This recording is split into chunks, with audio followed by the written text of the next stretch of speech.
Ground control, Major Tom.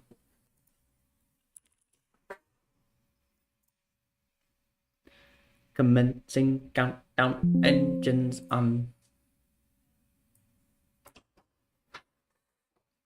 Oh, somebody got kicked out.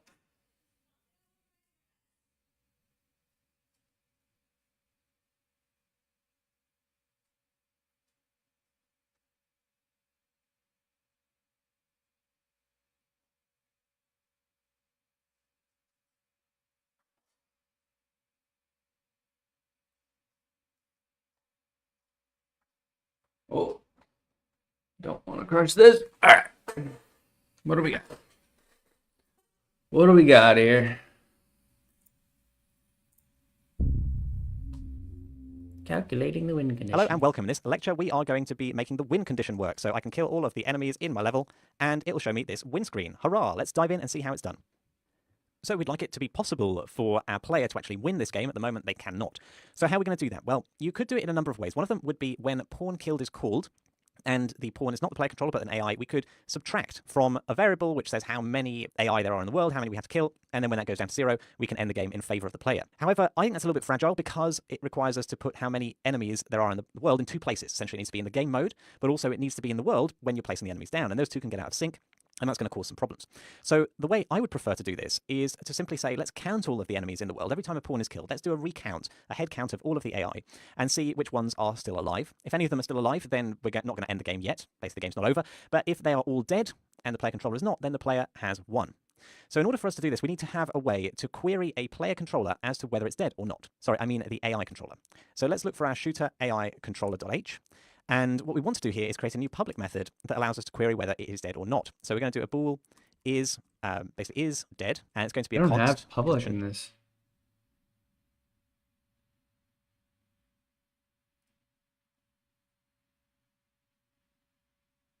Why don't I have public?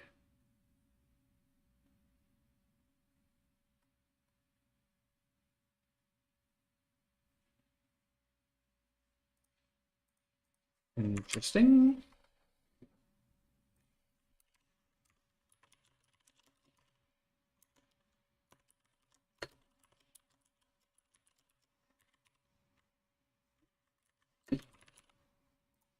Change what's actually happening in the controller when it's called. And we can go ahead and create an implementation. Now, we should be controlling a pawn that can tell us whether or not it is dead. If we go and have a look at that again, we have a look at the shooter character.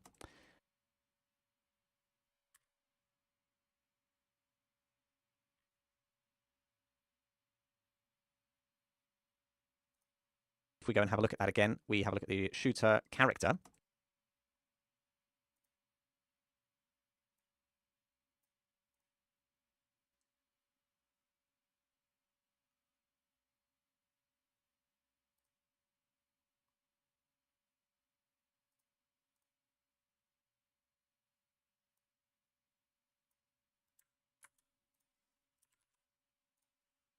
Which is a pawn, remember. We have Shooter character.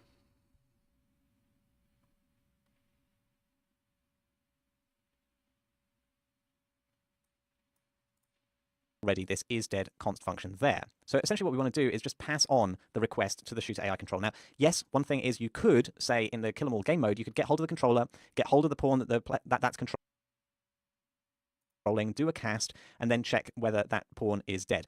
However, that's generally not best practice because it means that if suddenly something changes about how we calculate death or the AI controller is going to control different types of pawn, suddenly we need to go and change the game mode, which doesn't make sense. So it's better to do this and do the passing on inside the AI controller. It's more robust. It stops us from fiddling around inside the internals of somebody else's class, which generally means that we can restrict, when things change, we can restrict how many classes we have to go and touch and update and change, which is always a good thing.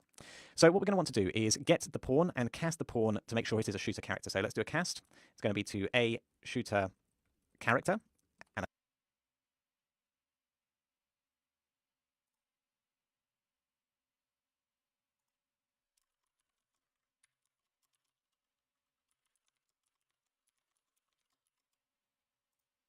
I think we're going to need to do a hash include at the top of our AI controller to make sure we know about the shooter character, like so. And then we're going to do the cast, doing a get pawn, And we're going to want to store this in a variable. So it's going to be a shooter character pointer called, let's call it controlled character. I can't just call it character because that's already a variable on the AI controller.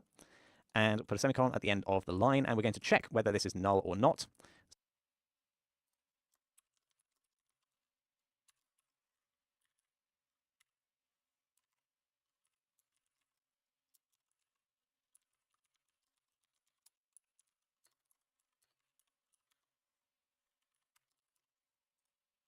So control character is not equal to null pointer, then we should be able to query it for its status as to whether it's dead or not. So we should be able to return that the controlled character is dead. Basically, we forward on the request to our control character if that control character is a shooter character. However, notice here, we don't have a return statement in the other case. We do need to have a return statement. There always needs to be a return if the return value isn't void. So we need to put a return statement out here, outside of the if statement, to catch the case where we haven't already returned inside the if statement. And here we're just going to say, is this character dead? Well, yes, essentially. If it isn't, so true, basically, it is dead. If we don't have a pawn. If we're not controlling a pawn, then essentially this AI controller is as good as dead to us. And that could happen because remember that the pawn detaches from its AI controller when it dies. So we're going to go back over into the game mode. And what are we going to want to do here? Essentially, what we want to do is a for loop over all of the AI, the shooter AI in the world. And with that for loop, what do we want to do? We want to see is dead, basically, or basically is not dead. And if any of them are not dead, then we instantly know. We don't have to check all of the AI at all. If even just one AI remains alive, then the game is not over. So we can do what's known as an early return, which you've probably seen before, which is going to just exit from this function without executing any more of the code in it. So everything after this early return will stop executing. The for loop will stop executing. Anything after it will stop executing. But then we can say, if we manage to successfully get through this for loop without it early returning, meaning that there are no living AI in the world, then we need to go ahead and end the game. Simple as that. Now, one part of the puzzle that we need to look at here is the end game calls at game has ended on the player controller. Let's have a look at how the shooter player controller currently deals with this. If we go over to its CPP, what we currently see is that it's currently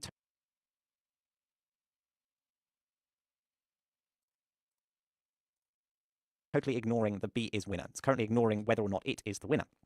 So what we need to do is say if B is winner, then we're going to do something. Otherwise, else, we are going to display our lose screen. So cut these lines here that are responsible for displaying the lose screen, put that in the else statement, and we'll restart in both cases anyway. So currently the B is winner. What are we going to do? Well, we're just going to go ahead and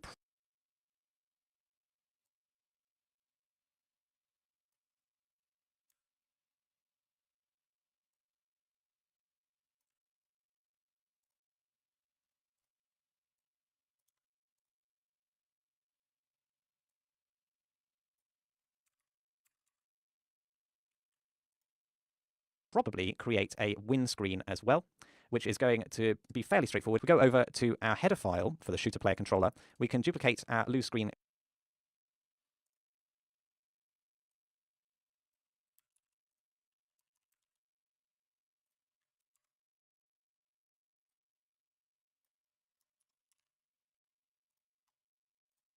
class and make a win screen class in here.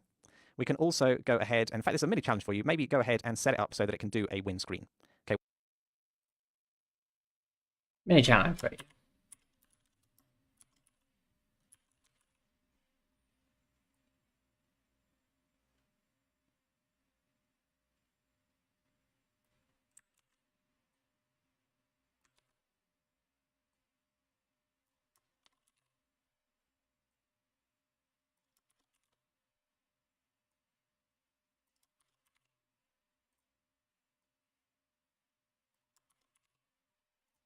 Welcome back. So hopefully you've given that a shot. We're going to just go in and put win screen here instead of all of the loses and copy essentially everything else, like so. I'm going to go ahead and compile this, then head on over. Tmux. Where did I see that?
Come on, what?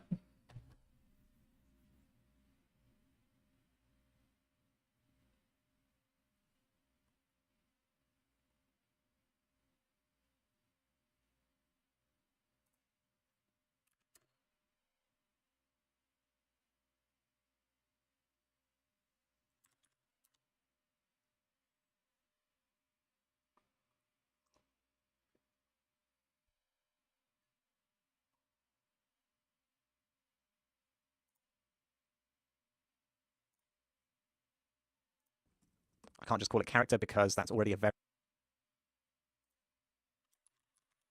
Where did this cast go?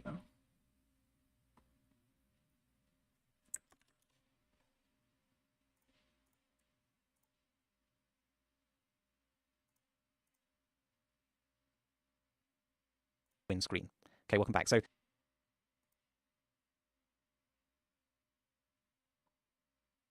going to go ahead and compile this, then head on over into the editor and find ourselves the player controller class. And we should now see there is an empty win screen class. And what we're going to do is go over into the UI, and I'm going to duplicate the lose screen.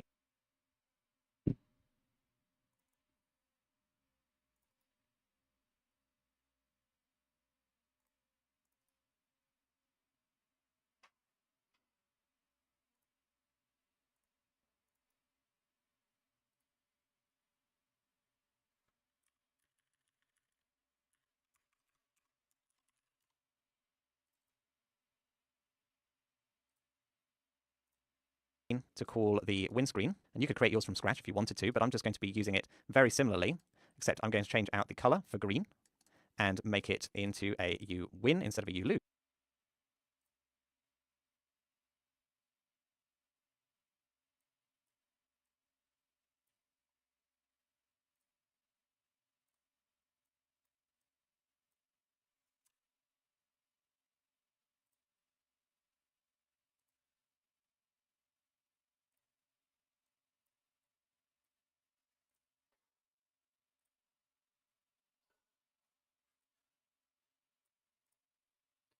Ground controlled Major Tom.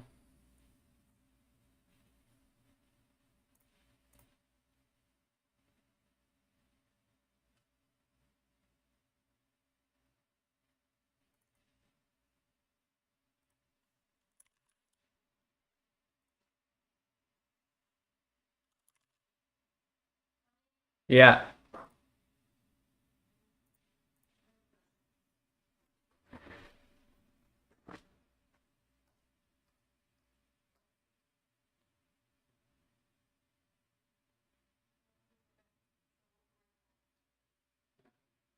Oh, looks great.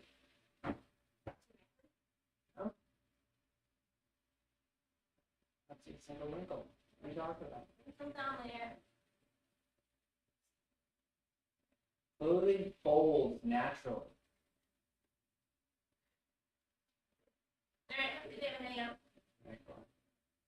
I'm fighting something inside.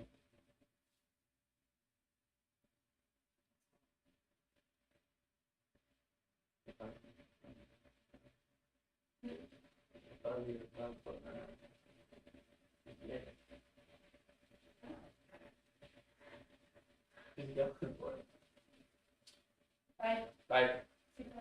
See you tonight. Commencing countdown, engines on. Because the restart logic is effectively just going to be the same. For some reason it reset my color there. I'm just going to go and set the color to green again. Okay, so that's great, but we still have this lump of pseudocode over in the Kill 'Em All game mode that has not been filled out. And that's because it is your challenge to calculate the win. Fill out the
pseudocode. Use the tactor range from below in that class to help you out. Use the new isDead function that we created on the controller and test it out. See if your win screen shows up.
Up when you kill all the AI in the world. So just going to leave it with the pseudocode on your screen for you to have a look at.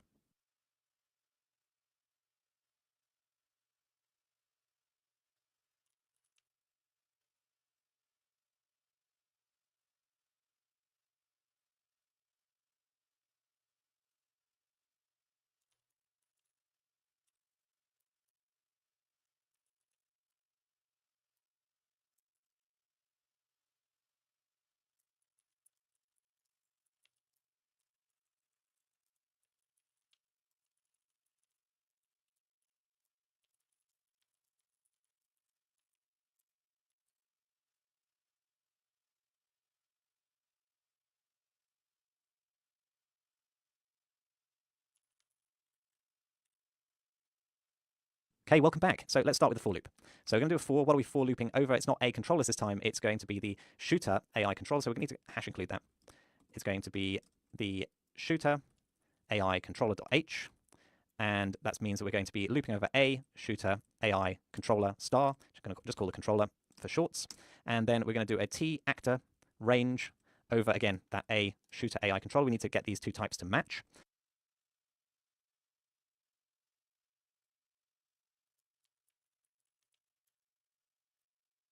Then get world, so we're doing it in this level.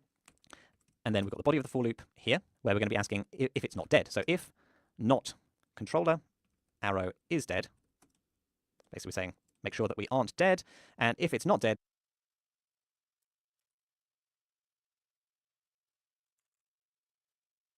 then we just go ahead and return, do this early return because we know that the game can't be over just yet. And otherwise, if we got through the whole for loop without returning, we do need to end the game because the player must have won, killed all of the AI in the level. So in this case, we could do an end game.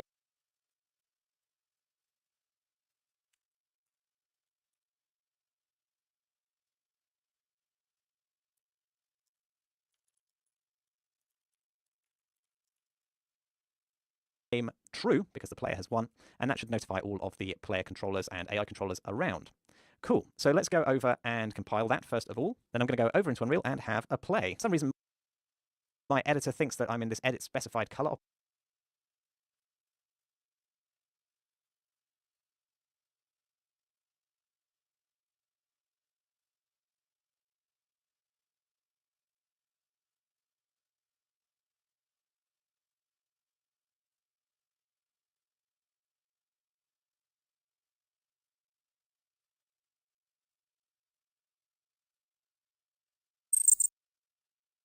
What's up?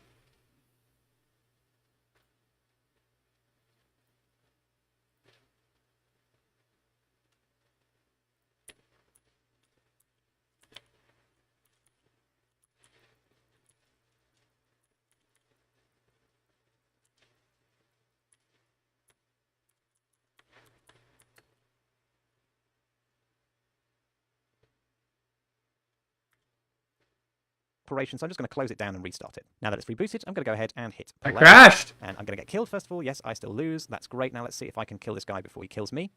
Let's go. Boom, boom, boom, boom, boom, boom, boom. Ah, I lose too quickly. Let's go and find the gun again and set... We had that damage from the gun really high for testing purposes. I'm going to go and set the damage down back to maybe 20 this time. So it's still fast, but not as fast. Go and play and hit this guy a few times. And what we saw there was that actually I did win because the level restarted. So if I go and kill this guy again, you see nothing's happening. It's saying in the message log that create widget was called with a null class. And the reason for that, if we go over to our BP shooter player controller again, you can see we haven't hooked up our win screen, one thing that I forgot to do. So you can go and compile, save, and play. And now hopefully if I kill this guy, doom, I win. And I'm going to restart in 5 seconds. And I want to show you that the same is true if I put more player controllers in the world. It's going to require me to kill both of them. So let's go and bring in the shooter character over here.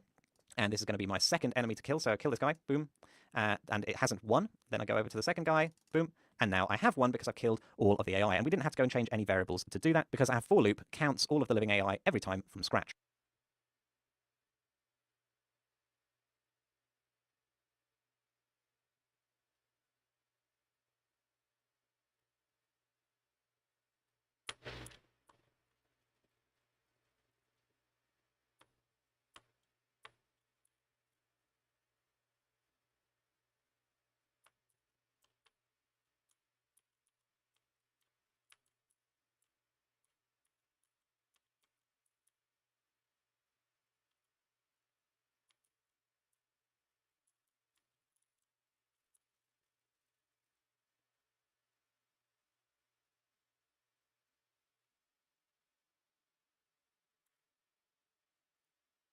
So currently we're now living in quite a silent world. So in the next lecture, I want to start looking a little bit at how we can do some audio.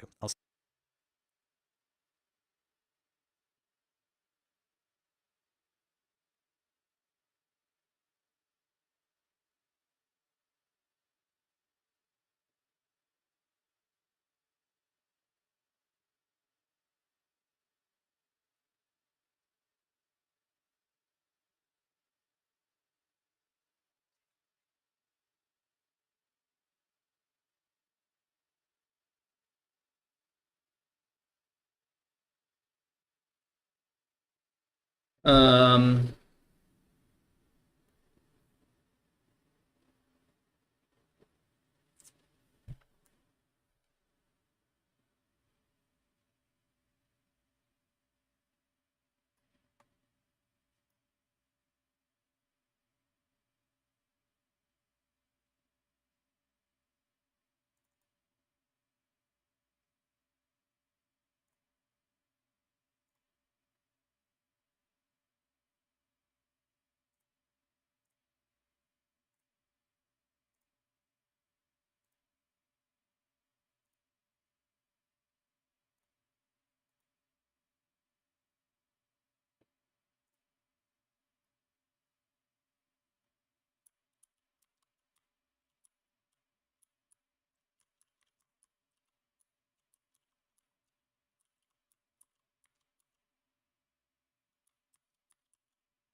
at my feet.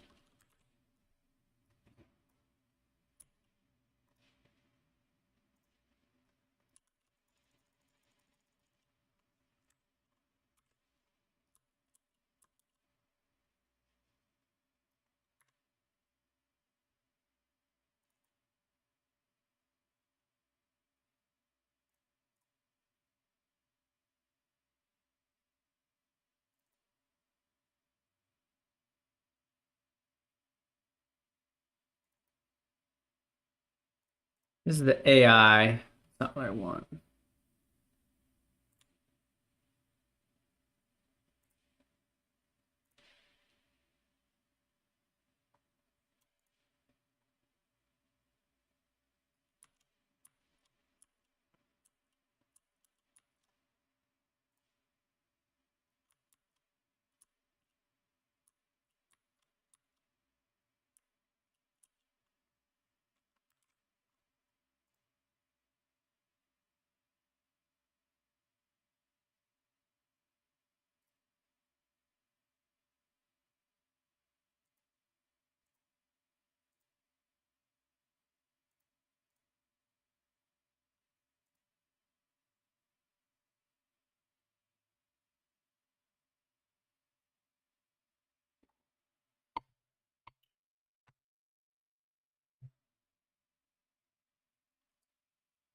don't know while this is happening.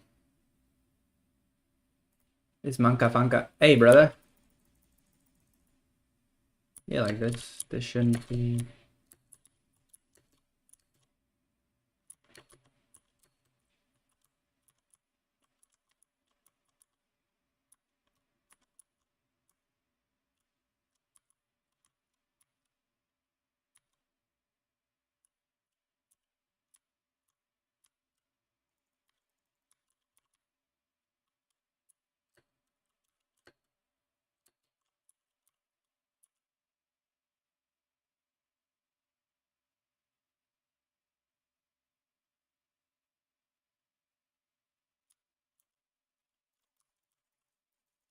You ho! Picked on you.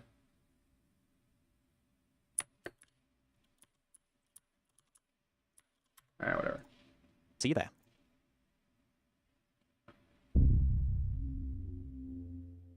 Hello and welcome. In this lecture, we're going to be refactoring our pull trigger so that it's ready for us to add more code into it. At the moment, it was getting really out of hand, so we're going to refactor it to a small function like this that's really much more straightforward to read. Let's dive in and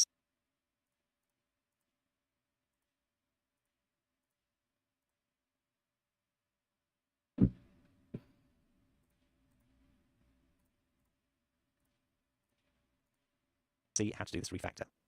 Okay, so we want to put some sound into our game, and the place we're going to be doing this is in the gun when we're shooting. That's the first port of call. I think a nice kind of shot sound and impact sound would be great.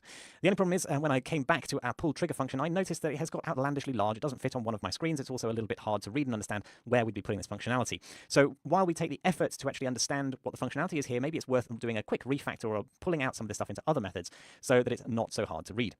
Now, if you go and have a look at this code and try and figure out what are the basic things that it's doing, then you'll see that a large chunk of this is actually just set up for our line trace, this whole chunk from line 28 down to 43. And what are we doing? Well, we're getting the owner pawn, then we're checking getting the owner's controller, then we're getting the viewport from that, then we're getting the end location based on the max range, and then we're passing in some hit parameters to ignore stuff. All of this is just set up for our line trace. So why don't we extract that out into its own function here? I'm going to create a new private function down right at the bottom after our variables. It is going to be bool return because we want to essentially replace this call here that returns success with one that just gives us the hit result out as well. So we're going to do this as something I'm going to call a gun trace function, and it's going to have some out parameters here. Namely, one of them is going to be the hit result. So hit result ampersand to make it a reference, and because it's not a constant reference, we know it's an out parameter. We'll call this the hit. And actually, there may be another one that we need here. Namely, I can see that we've got the rotation is coming out of this chunk of code. And in actual fact, we're negating that rotation. So what we're really interested in is the shot direction. So maybe that's what we need to go for. So I'm going to create an f vector out parameter. So f vector ampersand, and it's going to be the shot direction. These are the two outputs that are going to come from our gun trace. Now let's go ahead and create that implementation here. And what we want to do is essentially just copy all of this code into there. See,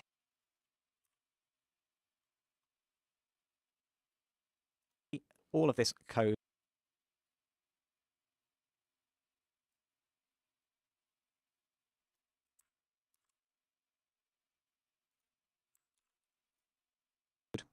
into there.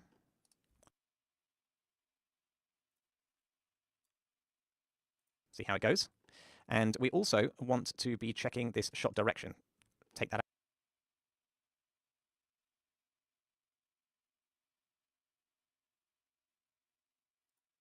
out into there. See how it goes. And we also want to be checking this shot direction.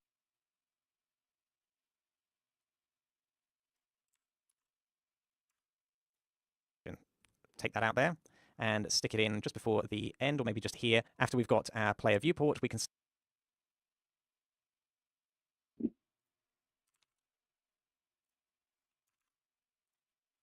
that the shot direction needs to be equal to the negative of the rotation. But it's important to note here that actually we want to be setting not a local variable. So if you put the type here, it's going to be setting a local shot direction. We want to delete that so that it is setting the shot direction in the out parameters, which actually means that it's setting the shot direction that we're going to be passing in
in the function that calls it.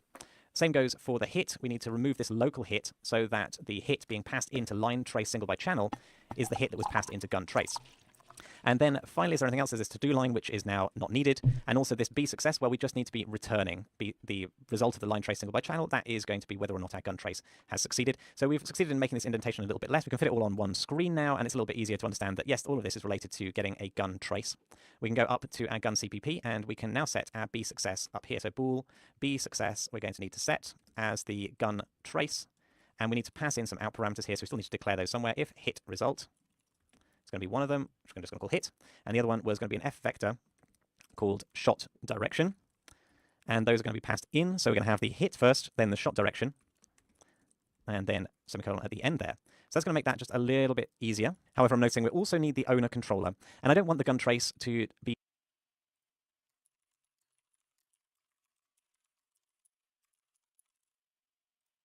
responsible for the owner controller, or for getting the owner controller. That doesn't sound like it's the responsibility of a gun trace to do that. It sounds okay for it to get a hit, it sounds okay for it to get a shot direction, but I'm going to draw the line at getting the owner controller. So for that, I'm going to put all of this code into another function, which both of them can call.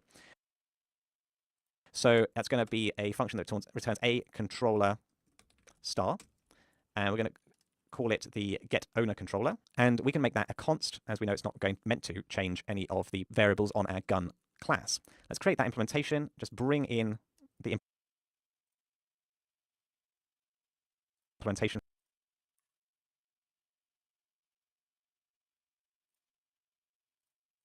meant to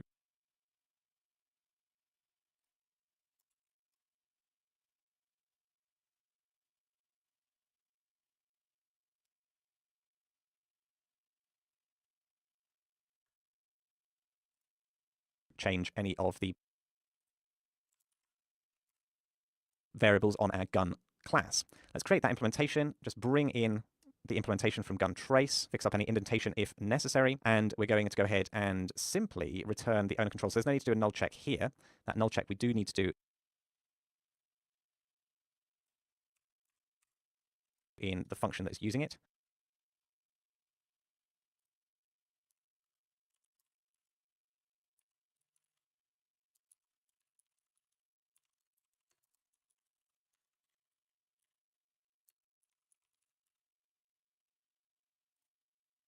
So we'll bring that up there. We also don't need to set a variable in here. We can just go ahead and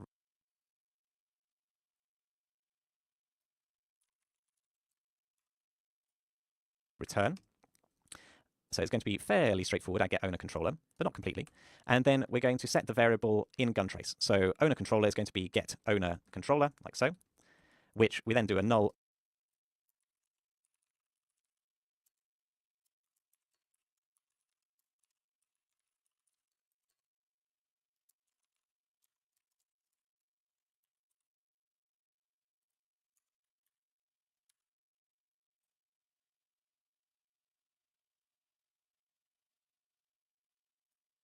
return to null early return in gun trace, which by the way, it needs to return a Boolean because gun trace is returning a Boolean. So we can go ahead and return false here, because if we can't get an owner controller, we can't do a gun trace, therefore we can't possibly hit anything. And then we also need that owner controller further up, where we have our hit actor. We're doing this take damage. And basically what we want to do here is get the owner controller right in here.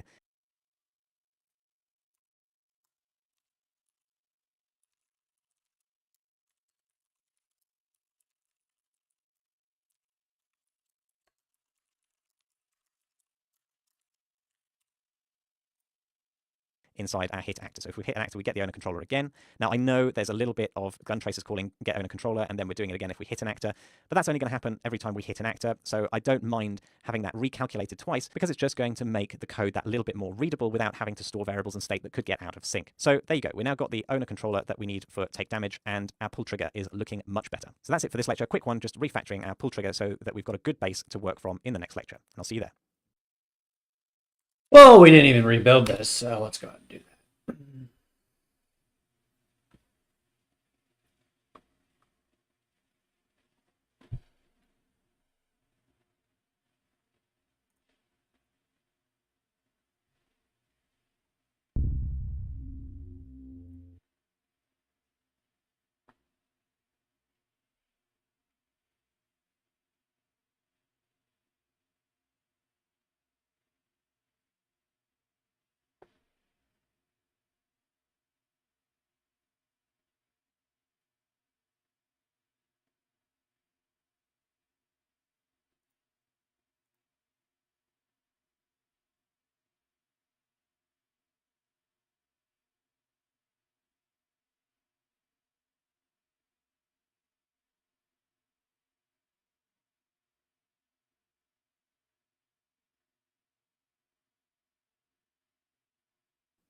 Oh, and it looks like I made a little bit of a boo-boo here in the get owner controller. If you try and compile it, it won't do anything because this return value is not actually returning a pointer. So we want to return.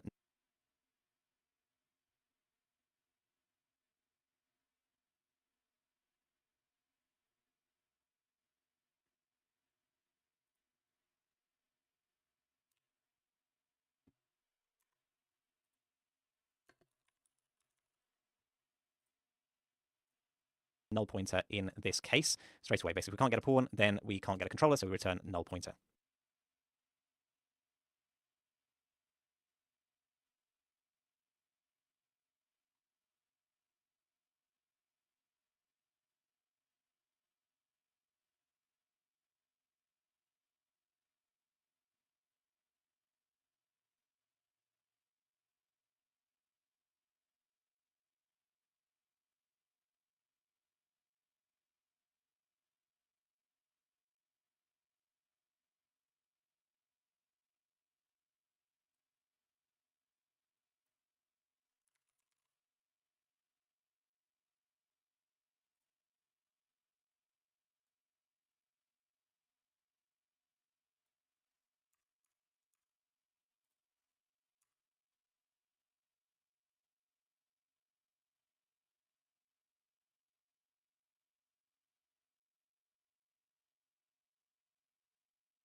There we go. If we can't get a pawn, then we can't get a controller, so we return null pointer.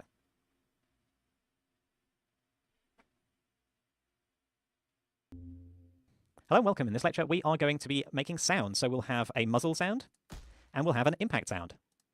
Let's dive in and see how we're going to do that. In the process, we're going to learn how we can attach sounds to other components so they move with them, such as the muzzle. So now that we've got a nice and tidy pull trigger function, it's quite clear where we want to be making sound effects. Now, in my game, the only real sound effects I want are on the muzzle flash and on basically the impact. So places where we're already spawning emitters, I just want to add sound to that.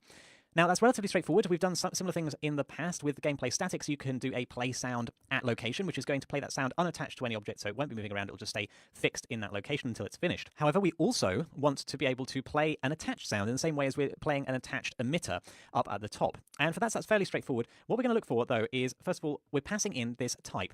And let's try and understand that a little bit better. So we've got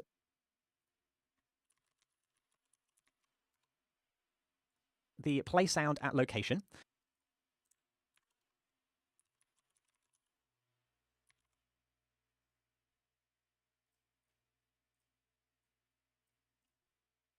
Which takes in the world context, but it also takes in this U sound base. Now, why is it a sound base and not just a sound wave? Because if we go over into Unreal, go into our asset packs, shooter game, sounds, weapon assault rifle, and mono, you're going to see that if we hover over any of these clips, then the type here is sound wave. And that actually corresponds to a type in Unreal called U sound wave. And if we go and have a look at that sound wave class, you can see that it inherits from U sound base. So what is sound base? What else inherits from it? Well, something called an audio cue or sound cue, which we're going to be using in the next lecture, which allows us to do more complicated things with sound waves, such as randomize them and modulate their pitch. So we're not interested in those just yet, but just know that these functions will work just as well whether we're passing in a single sound wave or a collection of sound waves gathered together in a sound cue, and that's by virtue of the fact that they take in a sound base, which encompasses both of those types. So what's useful is if we go and look through our gameplay statics for the use of sound base, what else can we play a sound with? Well, here there's a spawn sound at location, a slightly different variation on the previous function. You can see here it returns the audio component that it's spawned. We're not interested in that one, though. What we are interested in is our spawn sound attached. Now, this takes in our sound, and then it also takes in a component that we want to attach it to, as well as an optional attach point if we're dealing with a skeletal mesh. So that's the one we're going to want to use. So I'm going to go over into our gun CPP, and in order to call it, we're going to need a sound to call it with. So we're going to add that to our configuration in the header file, where I'm going to add ourselves a new U property, and I'm going to add it just under our muzzle flash called U sound base. It's going to be the type star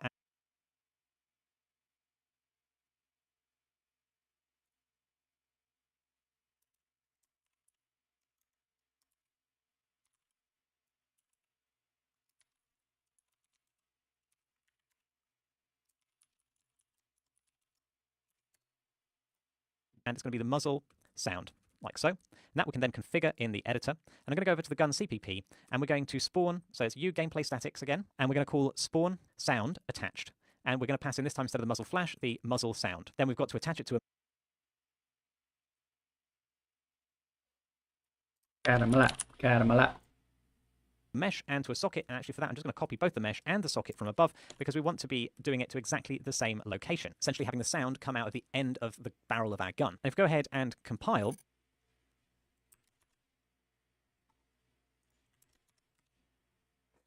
Caramela. Hey, got a caramela.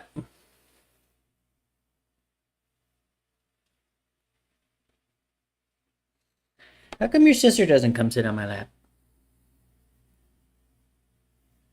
Why is it just you?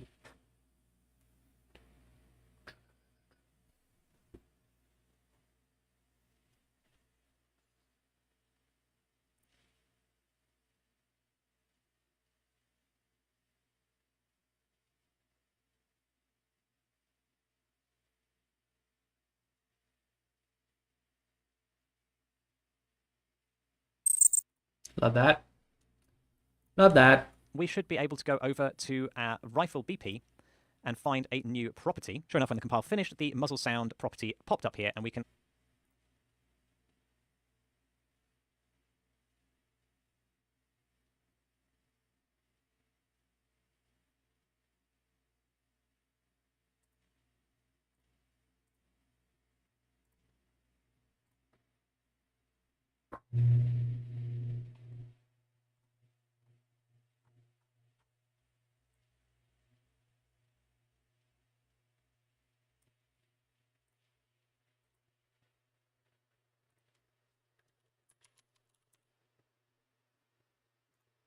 select from the drop-down one of the sound wave files. We don't currently have any sound cues, or we do. They come from the engine, but we don't want any of those. We're just going to go with the assault rifle shot. And if we go and play, you can see that we are getting the correct sound.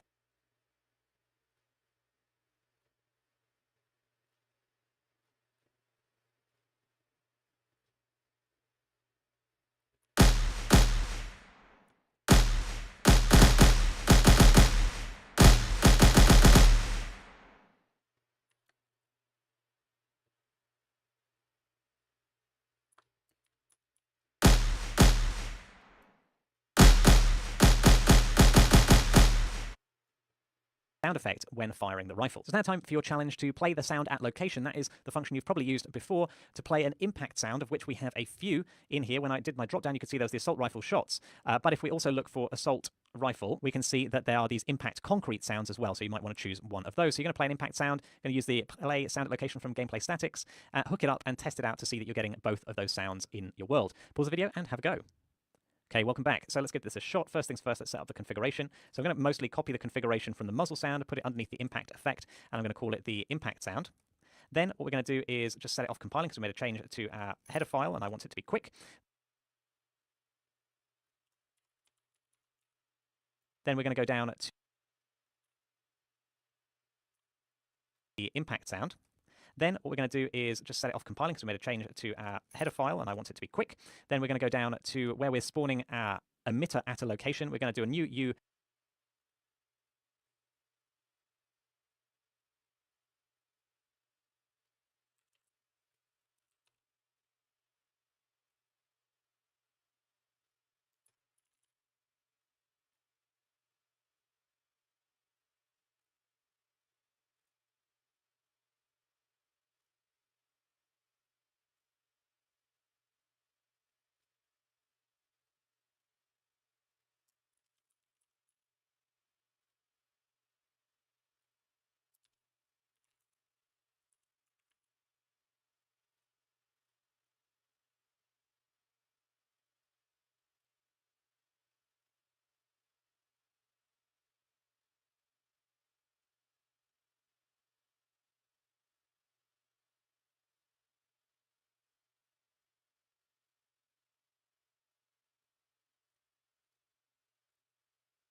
Gameplay statics, : and we're going to be doing a, instead of spawn sound attached, it's going to be a play sound at location. We're going to have to give Oh, fuck.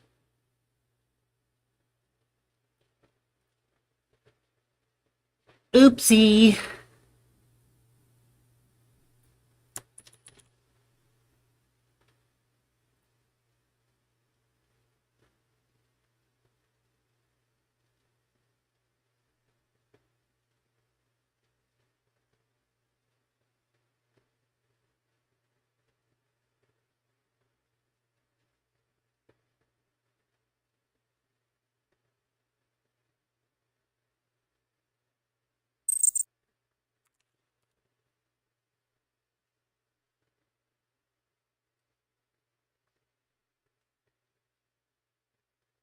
Cool.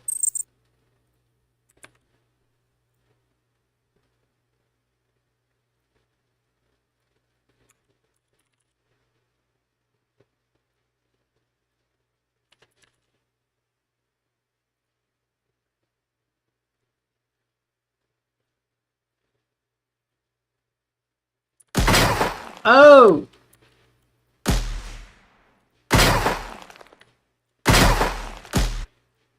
Bit of world context. I'm going to do a get world. Then we're going to give it the sound that we want it to play, which is going to be the impact sound. And then we need to give it a location to play the sound at, which is going to be the same as the location for doing our particle effect. And direction doesn't matter in this case because our sound is going to be the same in all directions. Put a semicolon on the end of that line and go and compile it and head over to the BP rifle where we now have the new configuration variable for the impact sound. As I said, there's going to be something with impact concrete in it. So I'm going to go and select number 1 from that. Go ahead and play and try this out. And as you just heard there, we were getting an impact sound when we were hitting something. And if we weren't hitting anything but just shooting, all you were hearing was the rifle muzzle sound. So that's it for this lecture. We've seen how we can spawn a sound attached to an object. The next lecture, we're going to be looking at how we can randomize those sounds so they aren't always exactly the same every time they're played. See you Very then. cool, very cool.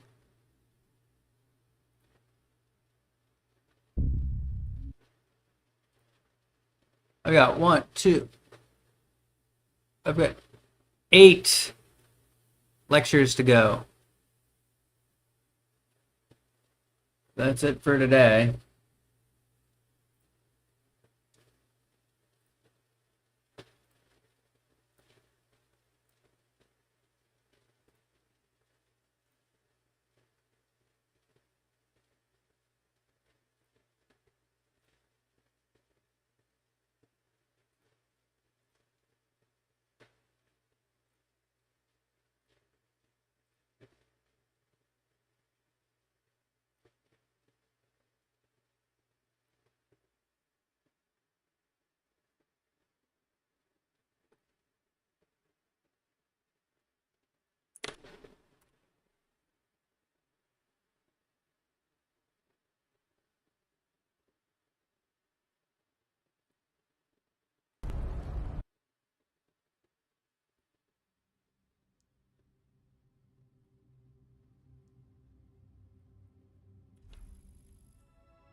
Vote for a map.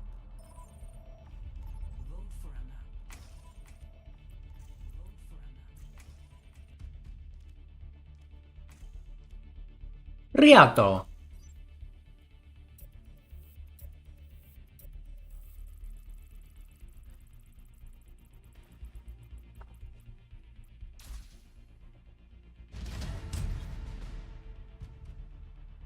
Select your hero.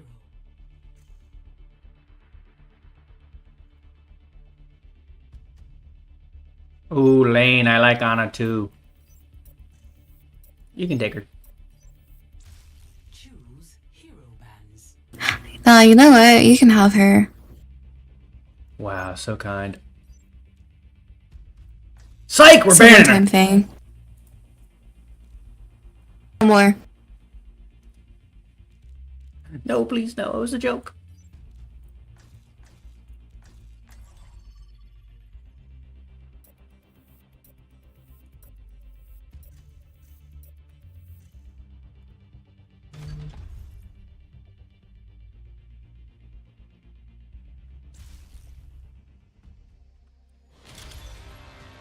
Welcome to Rialto.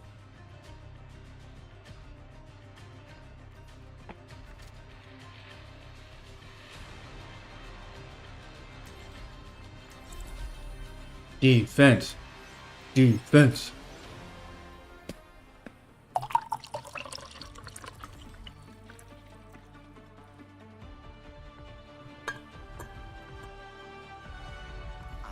will not leave a broken world behind. Stay ready. If you wander off, I can protect you.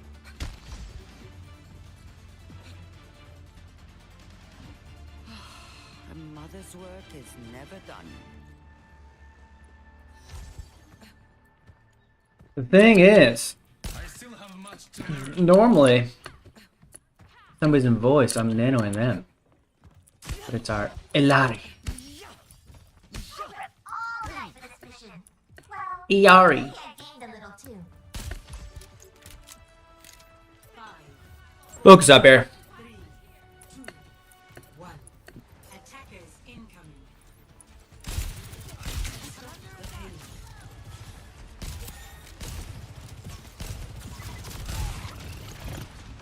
I have you. Keep fighting.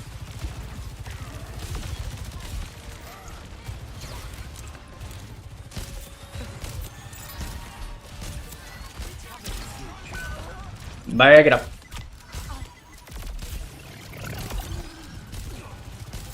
Keep bagging up. Keep bagging up.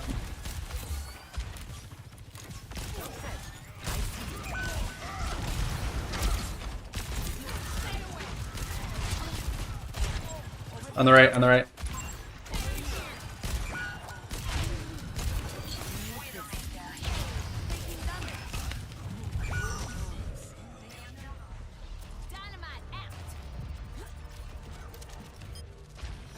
I won't give in.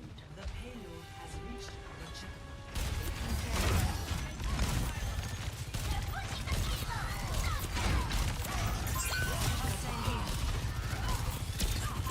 Enemy in sight. Get out of there. Enough whining. You're mine.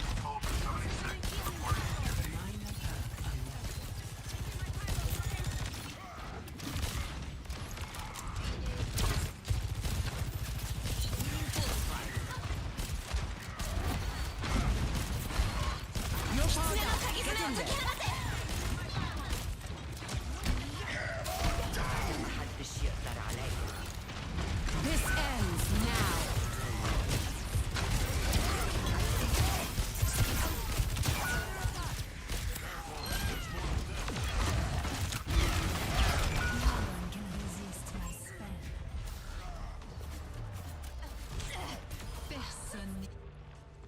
I'm not finished. Hmm.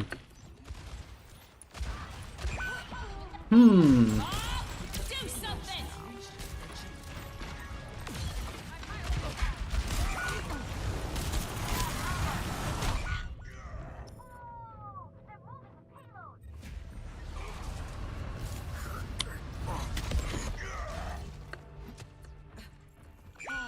One of these Tough. days I'll end up in Fiji. Ouch. No recovery.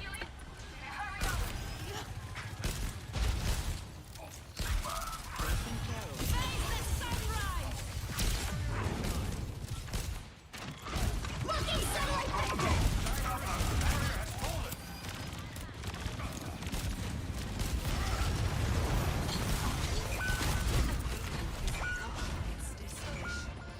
Yikes.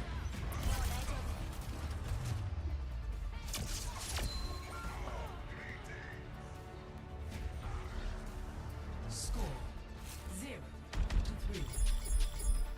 Switching sides. You know what? Actually, you can take Ana. I bet. Attack. Select your hero.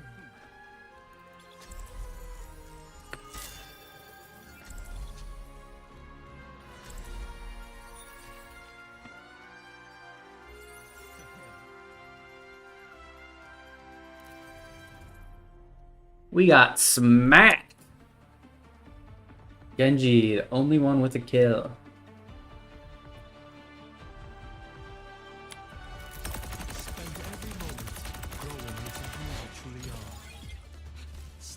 will you? I hate when people run off without me. Yoink. Hey, that's not nice. Stay sharp. You know what I have to say to that, Life Weaver? What? Oh, shaking your head a little bit there? Disappointed? You need a lift?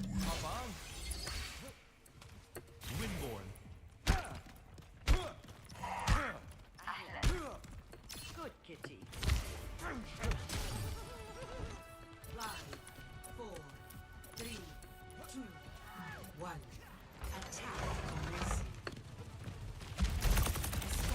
Oh, they got a hog too.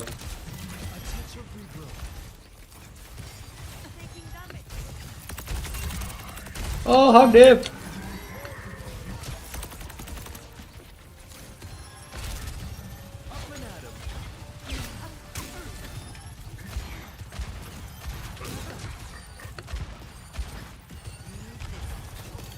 Irrepressible. That should do it. Nail it.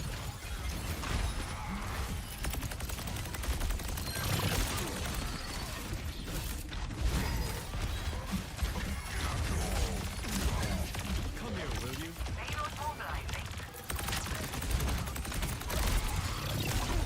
Long by the silo.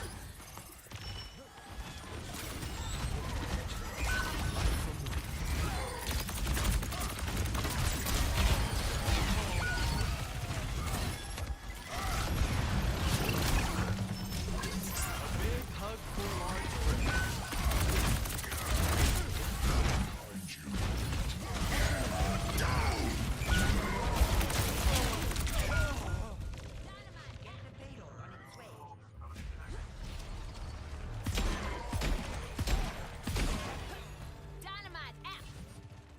Ah, Niran.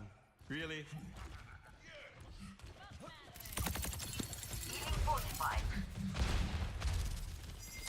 Better? Enemy here!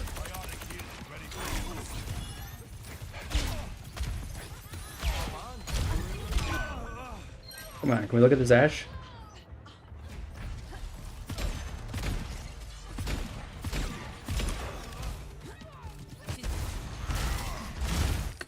Bounding forth.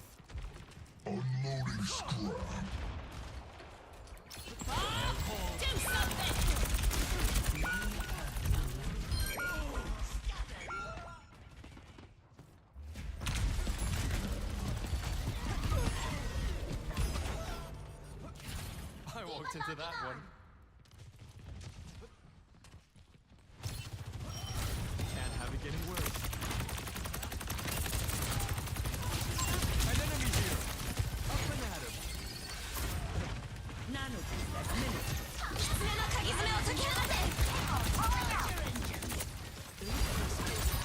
You're better off with me. Feel it? The warmth of firelight.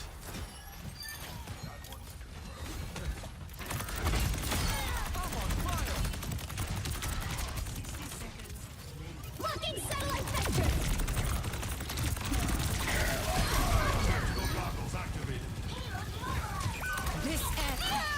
Oh, nice.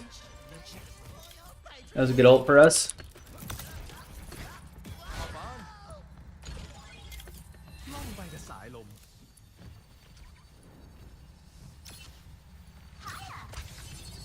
Coming in. Some healing. The air calls.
Oops. Time for spring.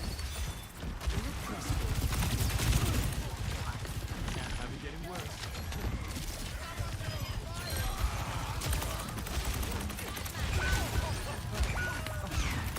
Ash behind.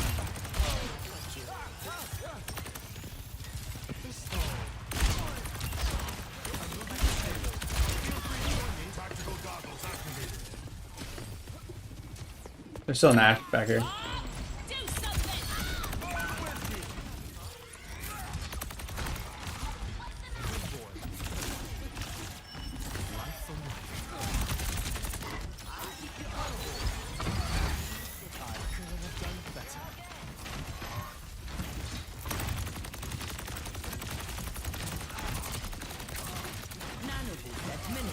Get in there.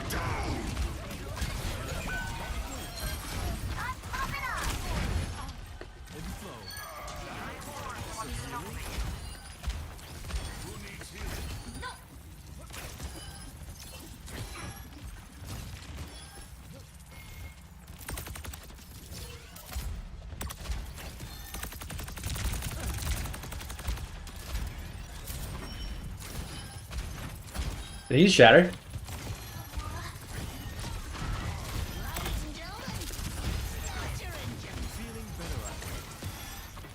Activating self-destruct sequence.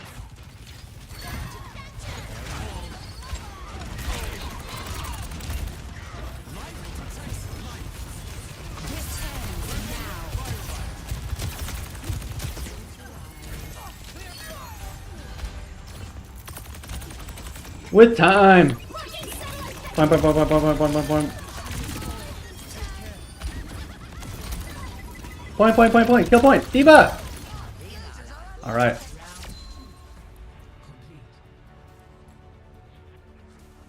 Score 3-3.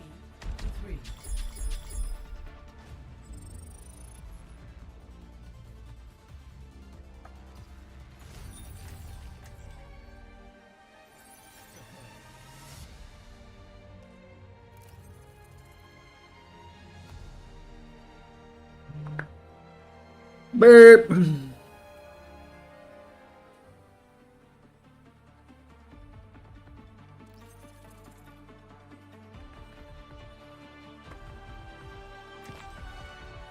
Can I keep Anna, or do you want her back? No, no, no. You were doing well. Who you truly are.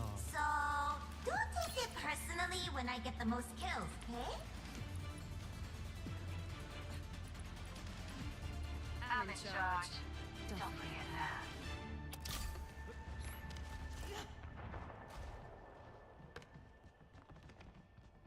You look like a talented bunch. This should be quick.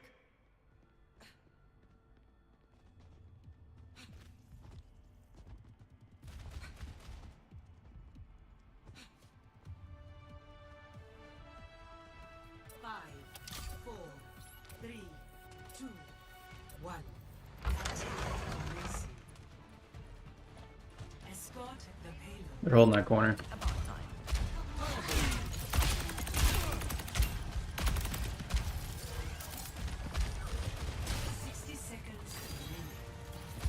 A touch of regrowth.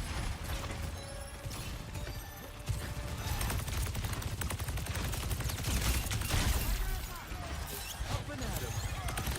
Thank you so much.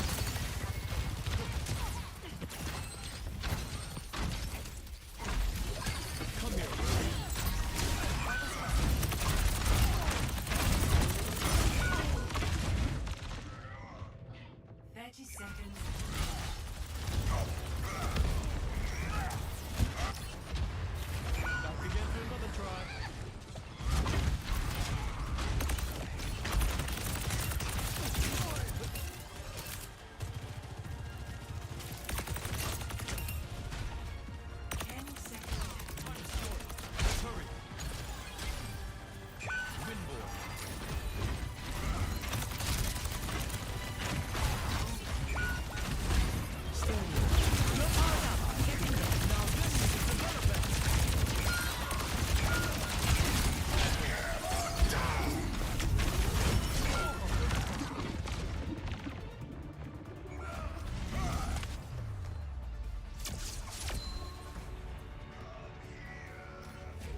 Oh, we need a Bastion to melt this Reinhardt shield. Switching sides.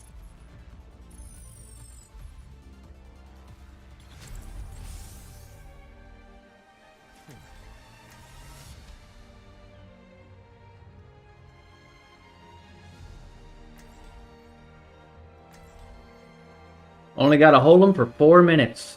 That's doable. Just can't get around the corner.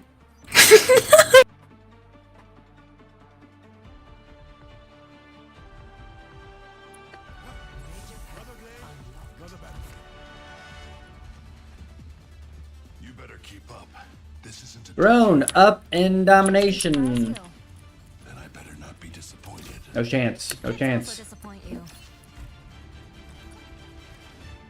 I'm gonna try to cleanse the Ash Dynamite. Now you don't. Your prayers are answered. So, don't take it personally when I get the most kills, okay?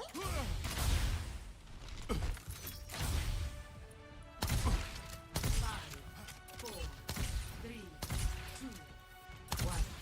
Attackers incoming. Stop the pain. I spot an enemy.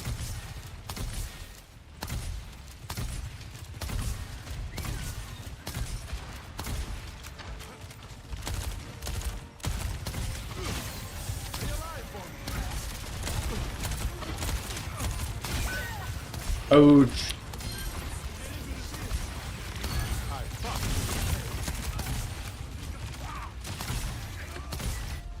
Oh, GG's.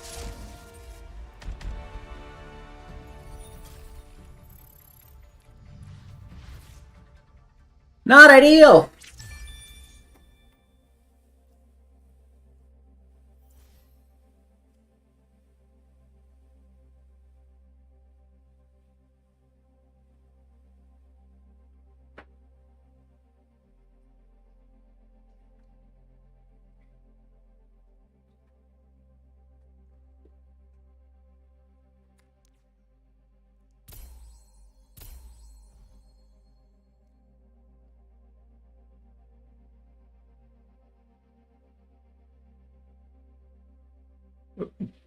Vanilla.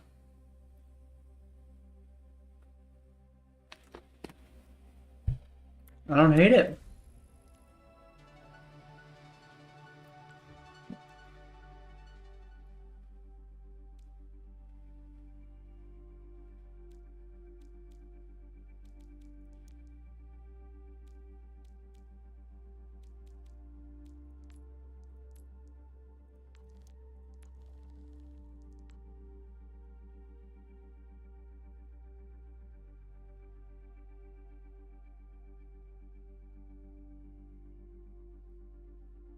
Oh, weekly.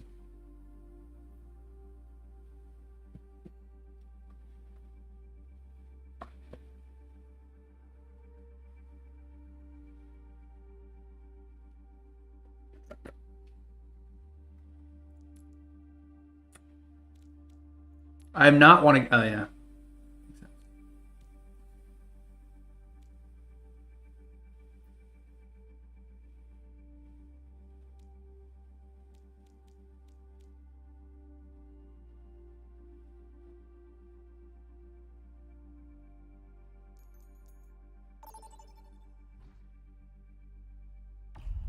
Vote for your mount. Colosseo.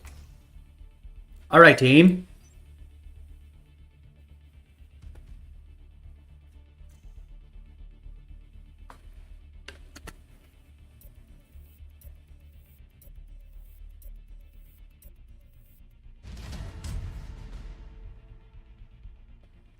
Select your hero.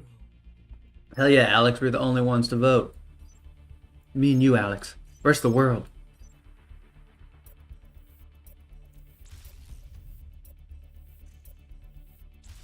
Select hero bands.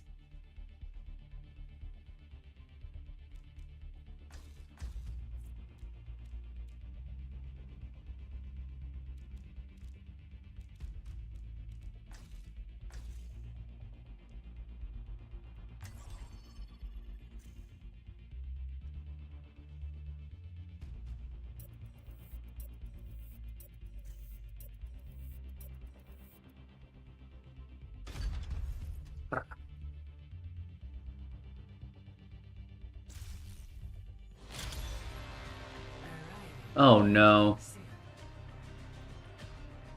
Prepare for battle. Select your hero.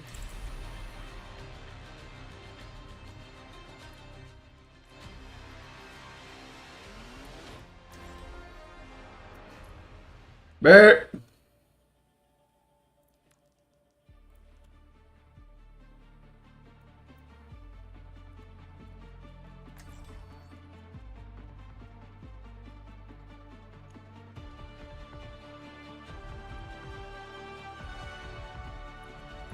I will not leave a broken world behind. A mother's work is never done.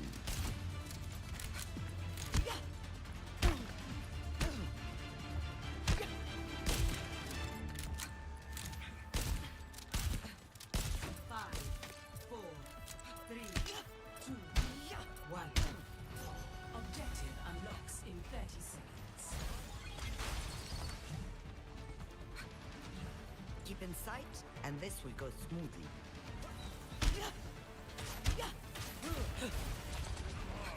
Eep, eep, eep, eep. Oh. Loudy, loudy.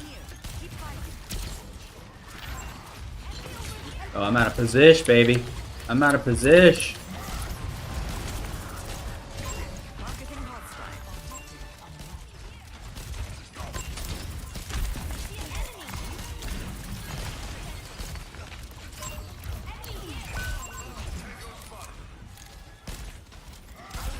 Keep fighting. Don't let them push any further.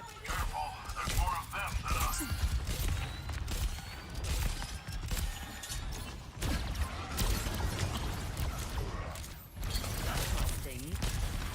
They've pushed past us. I'll keep you up.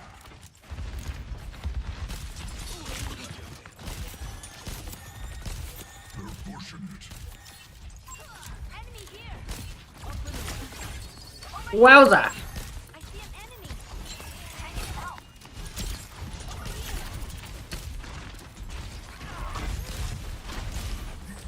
Help me. Enemy over here.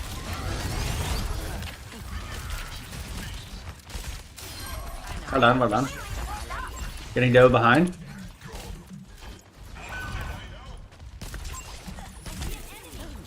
Taking damage.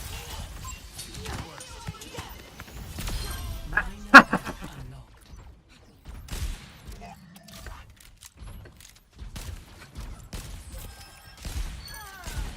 Healing you. I'm on fire. Enemy here. Nanobooms ready to deploy. We're almost at the finish line. Well done. Nanoboost is ready. Get in there, and I'll hit you. Stand up straight.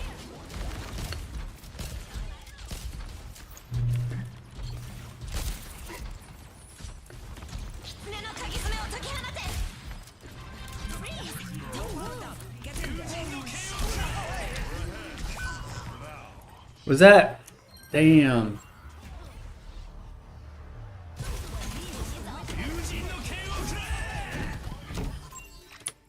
You'll have to try harder than that. I see an enemy. Over here. Go, May, go. Enemy here. Take cover. The tree is gone. I see an enemy. Over there. On the back. Over here. I've got line. No, I don't have line of sight. Over here. Almost back. Almost back. Almost back. Almost back. Almost back. Almost back. Almost back. Yeah. Forward spawn active. Oh, poor May.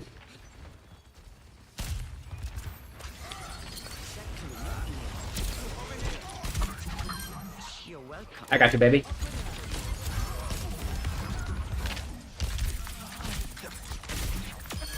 Back you. I've got you. Let's get going.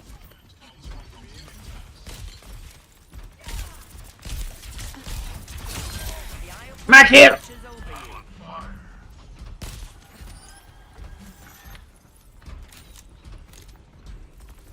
Hello there.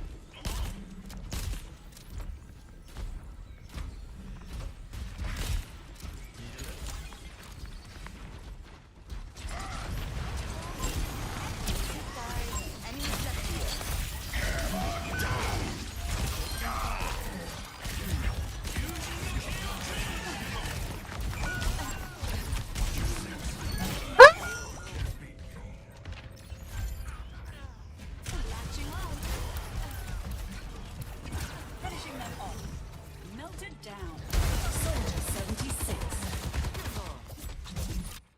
You can get out of there, yeah. Still have some fight in me. Don't go into shit. Don't go into shit. Save the Weaver. Save the Weaver. We're outnumbered. Be careful. Out of my way or I'll run you over.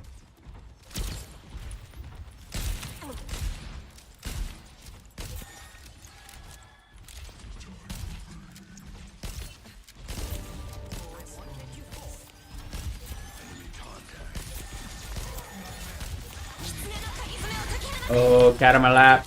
My ultimate is ready. Keep fighting.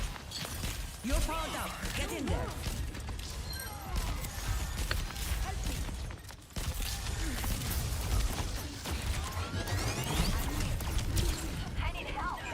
They're driving behind.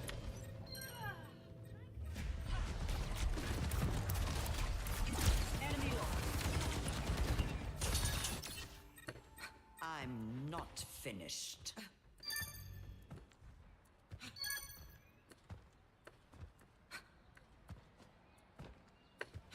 Cat on my lap. Cat on my lap. Hey, hey, hey. Got a cat on my lap. Whoa! I'm actually on fire! Wow. Enemy over here!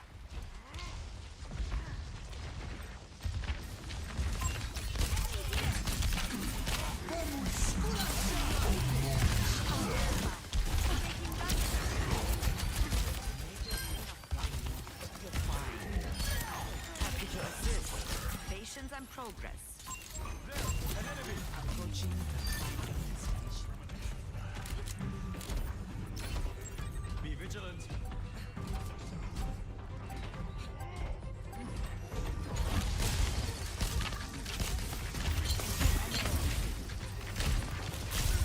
Tactical visor activated. أنا محدش يقدر عليا.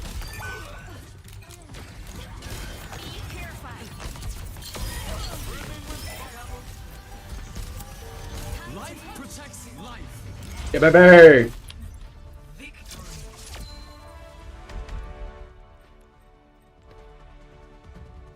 Thank you. Ma'am, are you looking for pets? Is that why you came up here? You know, it's pretty hard to stay focused when there's a cat on my lap. Huh? Do you ever think about that?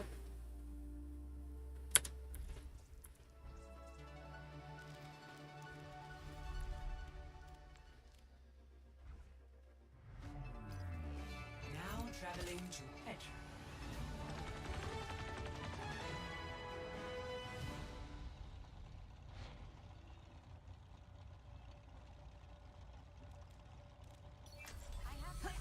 I'm the last one. Hillbilly kid. Oh, come on.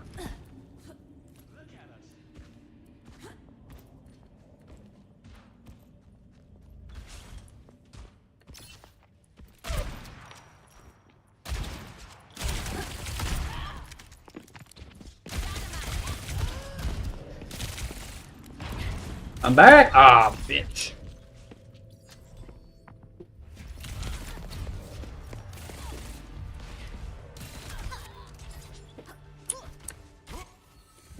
I will not leave a broken world behind.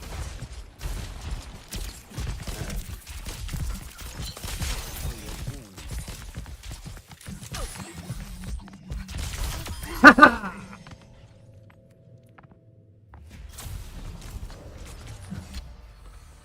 لسه قدامي كتير. Taken the lead.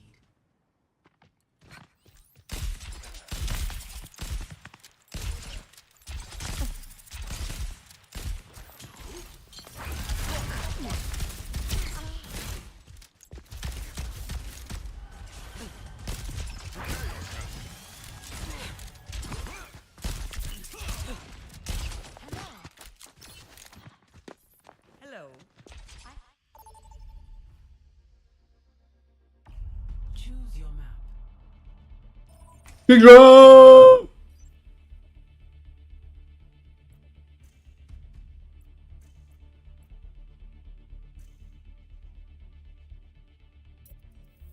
Kings row, Kings row, Kings row.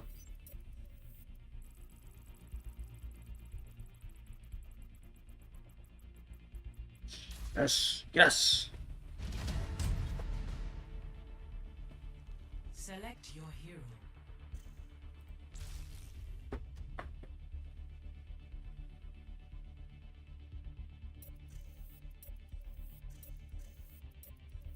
Twinkie, baby. Choose heroes to ban.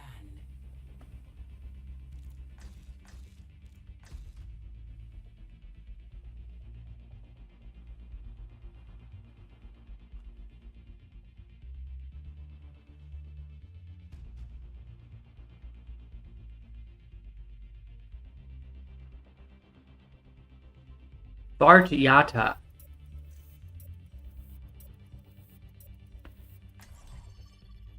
You can take it on a twink.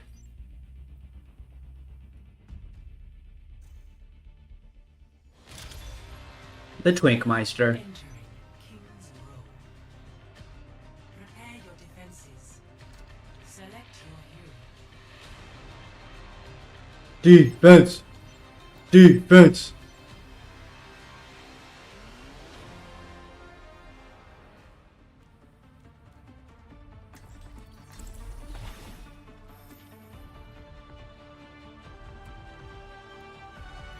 I'll find my own path. We're doing this my way.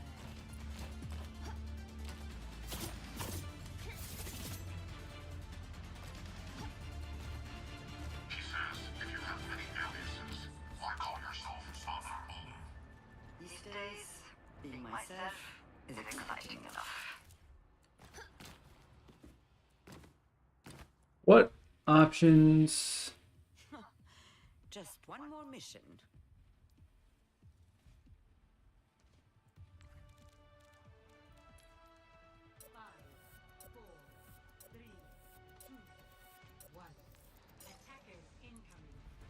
Defend objective A. We're missing DPS. Targeting hostile. Plays low.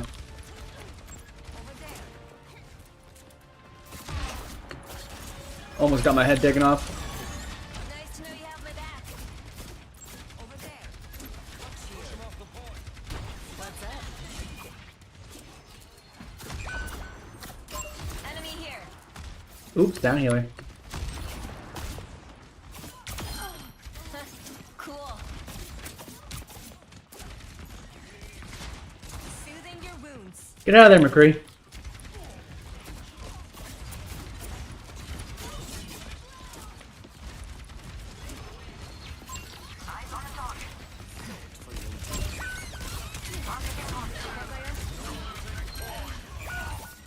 All right. Let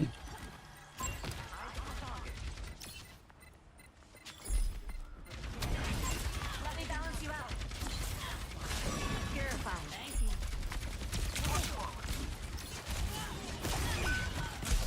Bruh. Objective lost. Stop the payload.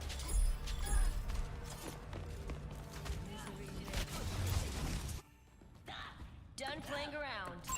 Enemy in sight. Payload's moving. Someone stop that thing. Targeting hostile. Careful.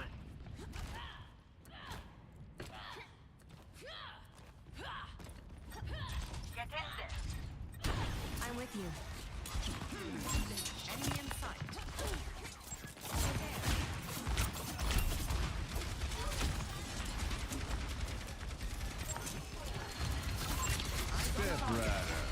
What's up? Like a gentle rain. Careful, we're outnumbered. I see you. Minefield deployed. I'm on fire. Nice. Your wounds run deep. Minor perk unlocked.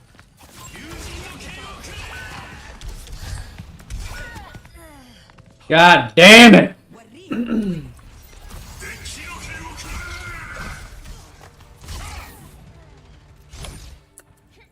Time to try again. This might be tough. Oh boy. Kokoya?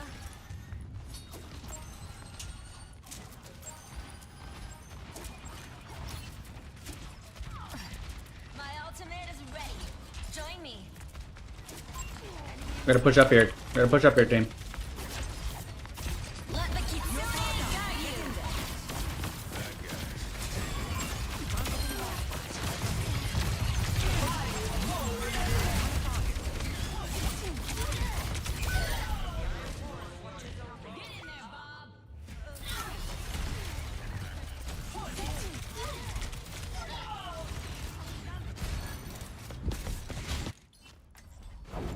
Humanity is shackled. I hold the key. I mean, that kind of worked. Hello.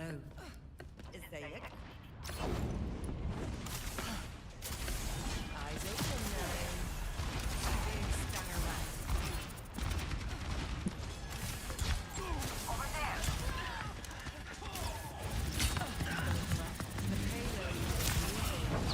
Perhaps we should start.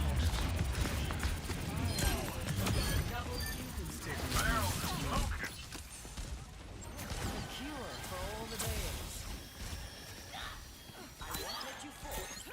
Hello there.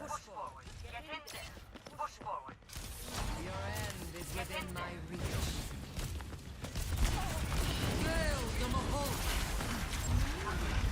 Damn, that's my fault. Got too greedy.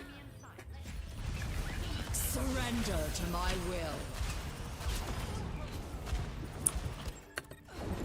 Progress is seldom won with ease.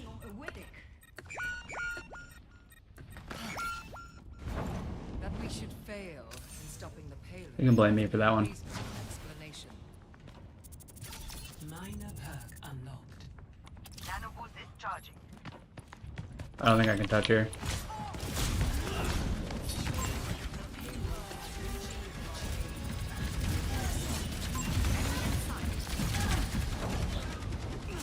Enhancing your vitals. Ruination is imminent. They're moving the payload. Huge.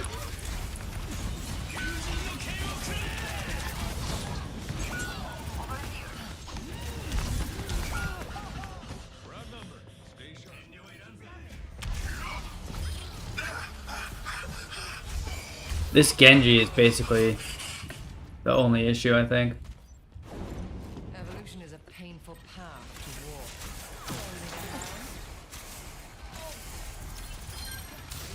Oh, got him. Ball, what are we doing here, bud? Perhaps we should start. There's a test subject.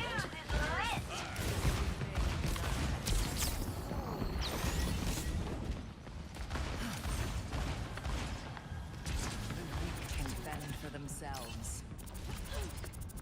I am ready to unleash coalescing. My ultimate is ready. Get in there and I will boost you. My ultimate is ready to be unleashed.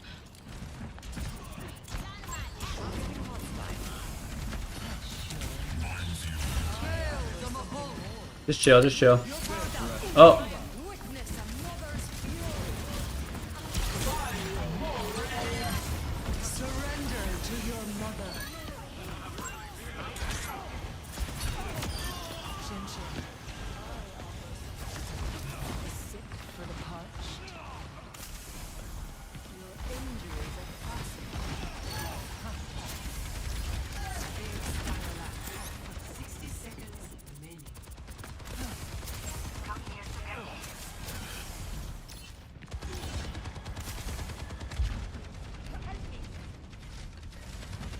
You cannot escape me. Lending a hand. oops.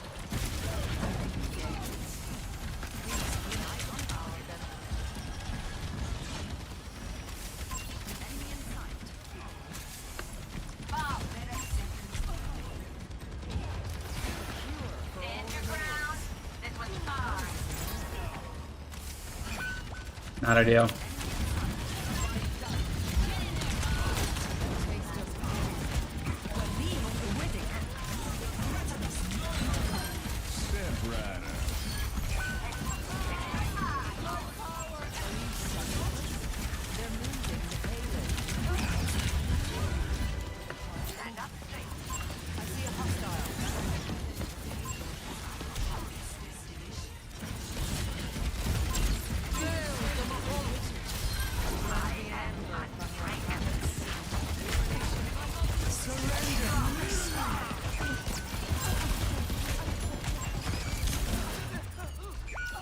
Nice. Got him off. Score 0-2. Switching sides. Both direction and magnitude. Ugh.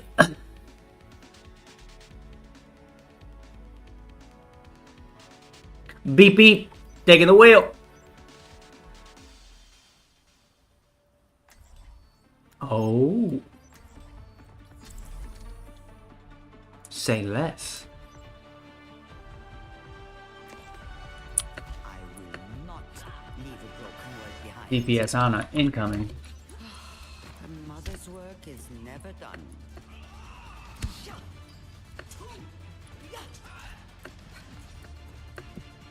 To find success, we must search in harmony. You're hard to keep a scope on, Genji. Always so unpredictable. Oh, I'm sorry. Don't be. It keeps me sharp. Oh, that's interesting. 4, 3, 2, 1. Attack commencing. Capture objective A. Keep in sight, and this will go smoothly. Oh no.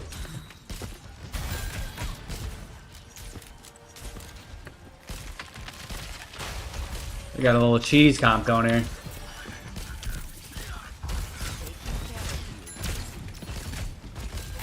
Big cheese comp, actually. Oh, ball. Oh, ball.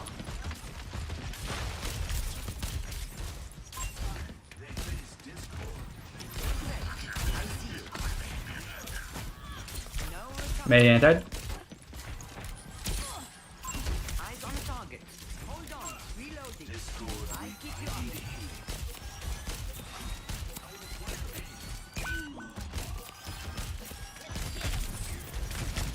Big anti, big anti. Hog. Oh, he's sleeping.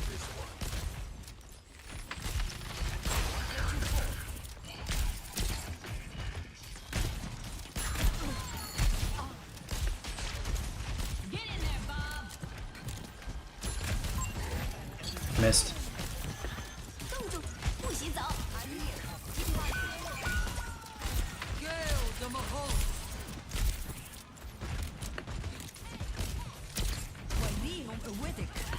These are good ult for us. These are good ult for us.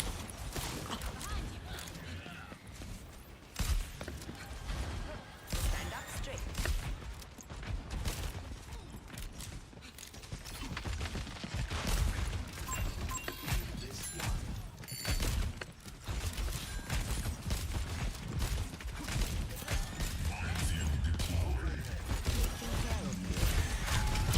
Flap, flap, flap, flap. Huge. I'm sleeping. No. Ready? Then I'm gonna nano you. Enemy in sight. Stay out of my way.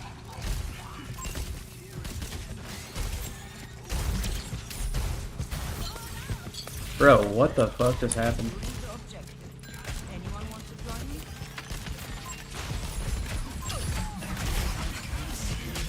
Huge.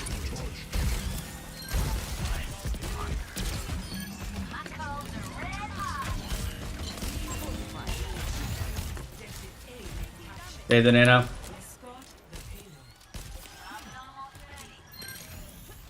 That's much better. I have you. Keep fighting. On its way. Huge. Push forward. Push forward. Push forward. My ultimate is ready.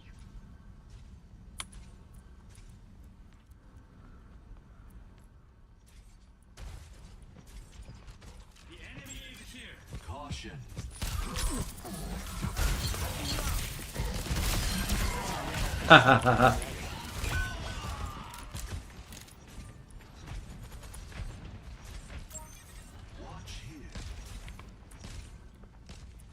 I'll try to call it. Oh, that's sleep. You can use Bob. That was sleep.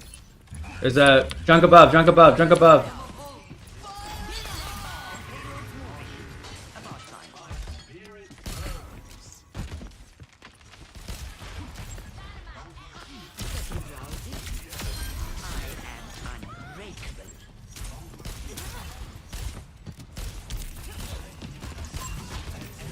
You're powered up. Get in there.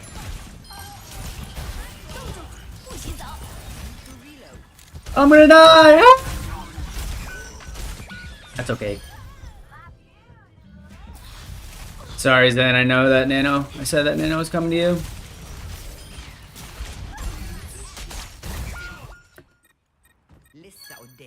We can do it. We can do it. Go, go, go, go, go. Yeah! The payload has reached the checkpoint. Be reassured. Peace be upon you. We got 3 minutes. Plenty of time.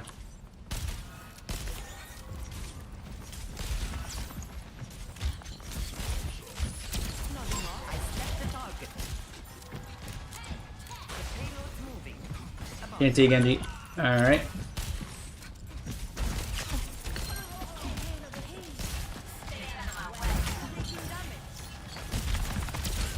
Someone flipping.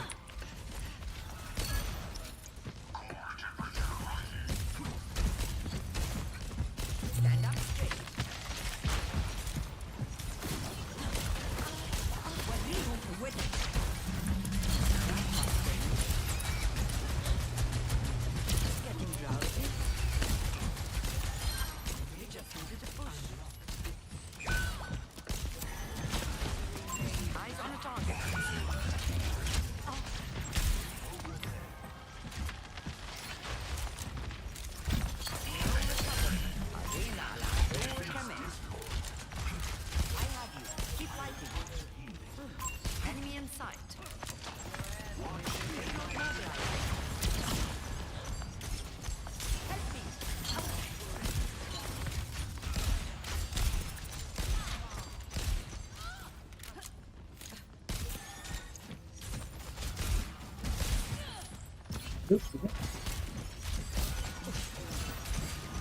Big anti in the back there. Big anti in the back.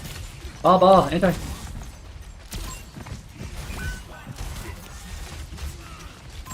Targeting hostile. Kill the Mahone. Get in there, Bob. Then you're better. Then you're carrying me. Carry me then.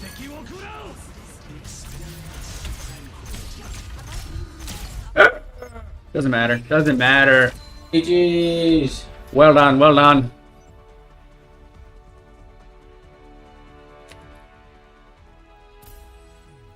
Play of the game.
Select a map.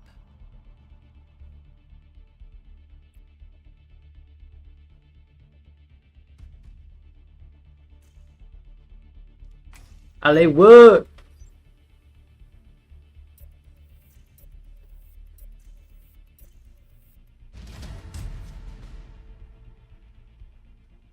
Select your hero.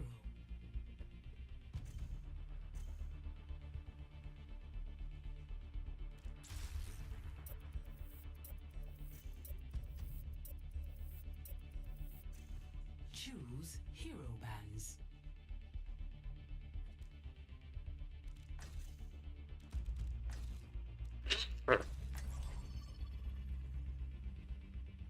Oh, little chilly in here. Little chilly.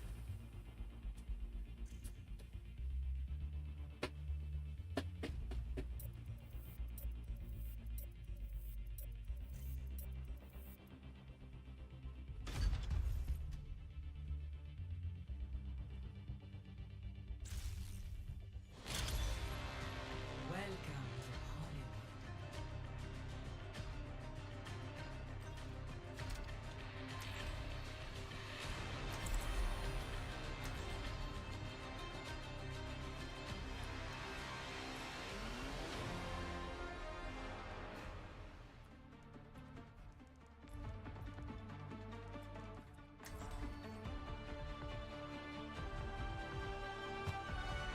Hollywood. Ooh, the top Bastion, man. Let's pick Bastion. Who the thunk it? You a relic. A siege Who'da thunk it indeed? Yeah, I'm a little torn between the Mercy for the Bastion Cassidy or the Kiriko for the Hog. Hey, you do whatever you want to do, you know? We aren't so different. True words have never been spoken.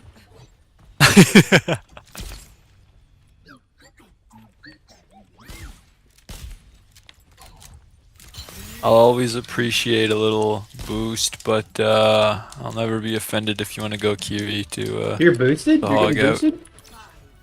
I'm a boost. I think just it's said higher it. value. You just said There's it. two of you. Oh yeah. Yo, how do you build? And he may not even need a Kiri. We'll see. Oops. Oh my, damn. Appreciate you. Nobody saw that. It didn't happen. These lamp. Boy. We push.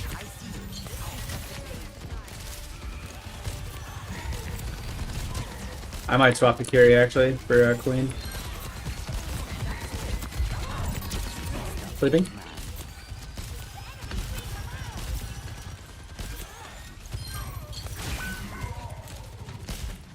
I have resin 3. I don't know if I'm gonna be able to get You guys that are though. up. No, Take some space so we can res. Oh no. we can't take the space. Queen slept. Need a moment to reload. Don't fret. I see you.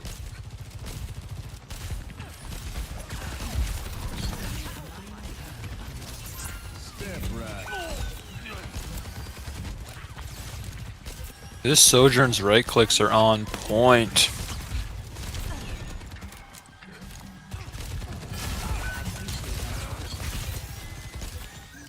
I have nano. I'm gonna use it and swap the Curie probably.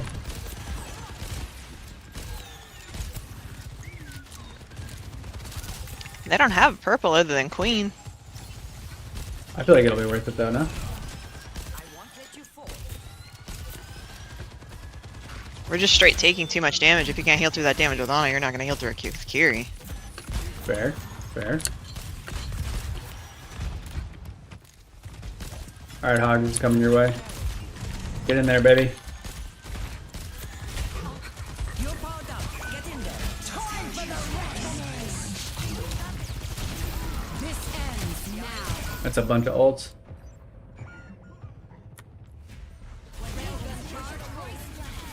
This ends now.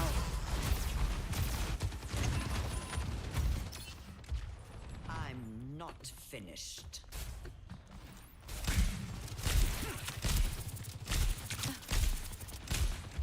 Stand up straight.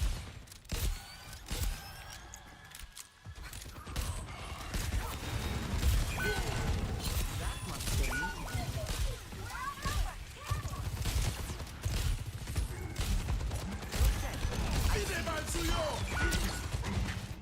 Yeah, just back up.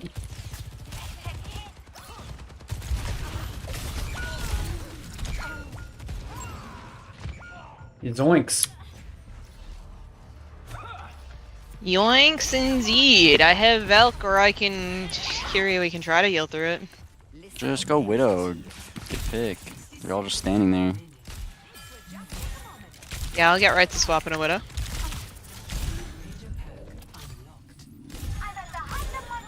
Heroes never die.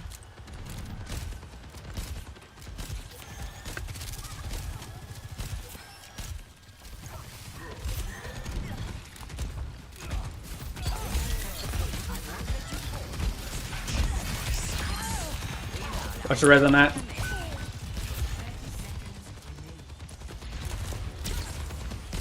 Resing. You're powered up. Get in there. Enemy in sight. Time for the reckoning.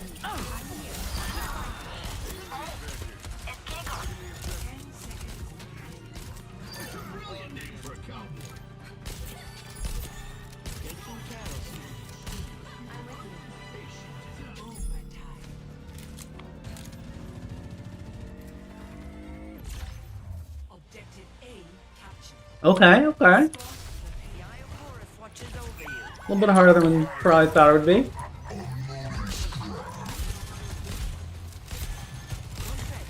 see you.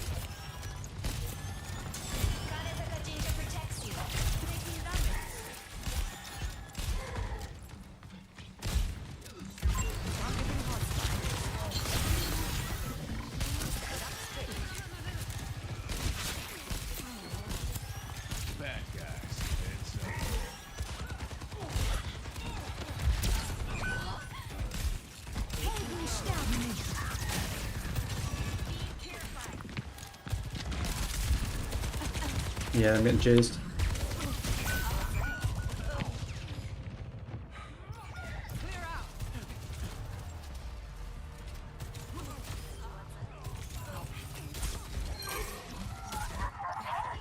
Alright. Is not the end.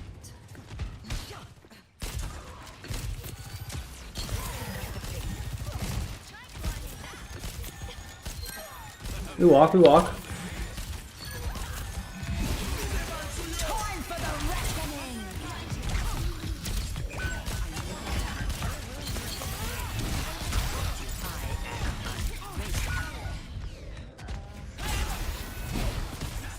Queen one.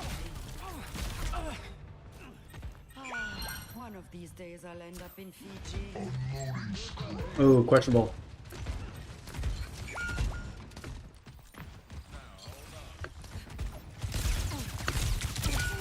Enemy slept here.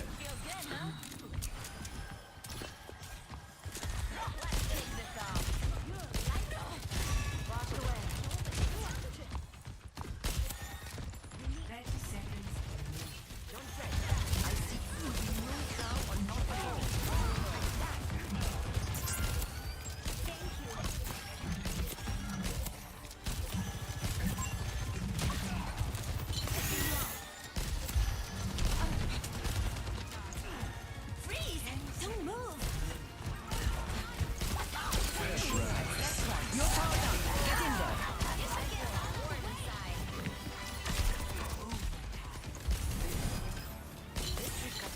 There are enemies coming. Taking damage. Fuck.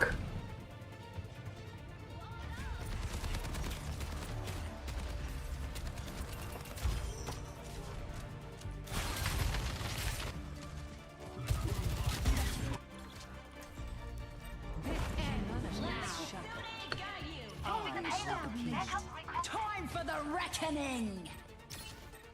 No cleanse. I had to use it for myself.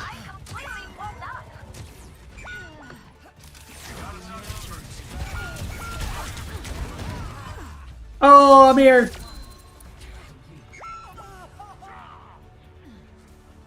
Score 1-0. Switching sides.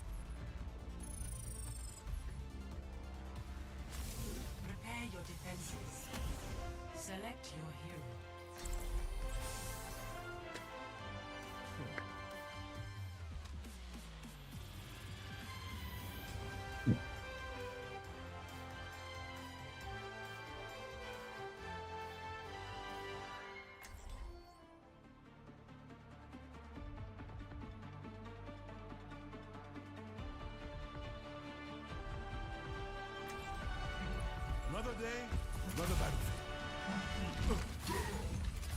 They have us coming, so let's get to them.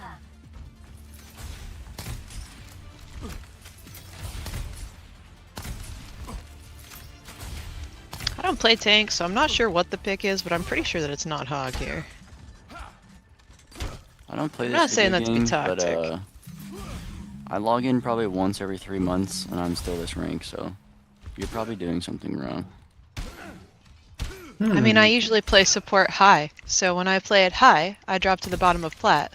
And when I play it not high, I hit low masters. So, Wow. I don't know. Smoking weed and playing Overwatch. Hell yeah. Peak. It's a pretty good time. Do you also My have a internal nose dialogue ring when by I'm high as chance? fuck is that I am the best player this game has ever seen. True, true, true.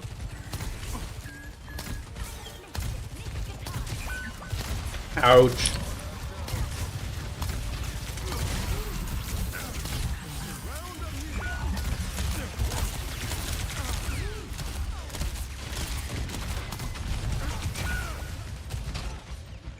Well, great team cohesion, everybody. This is absolutely what you're looking for. Even high, I know not to play Hog into Bastion, though. I'm more of a Fortnite player. Oh, so you're 10. Okay.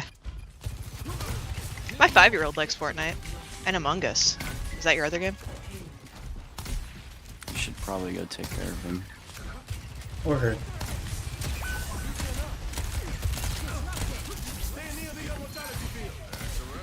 Yeah, zip. What'd you say, not zip?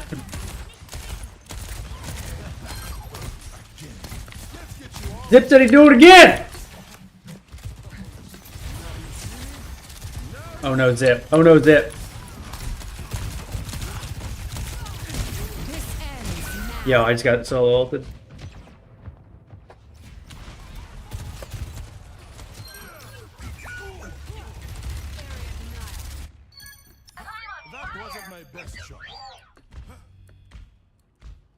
Okay, team, only 5 minutes.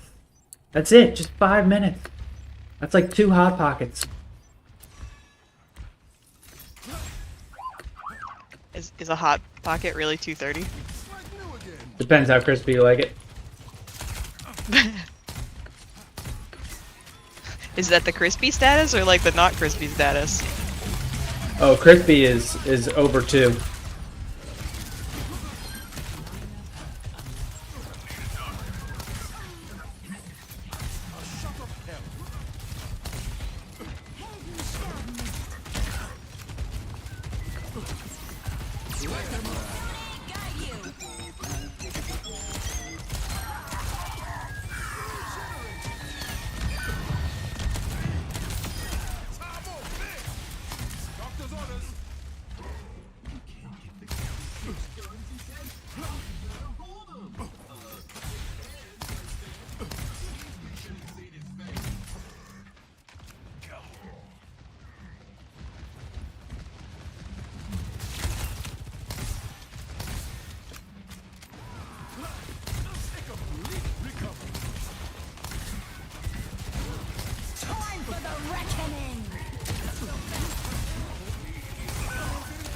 I tried.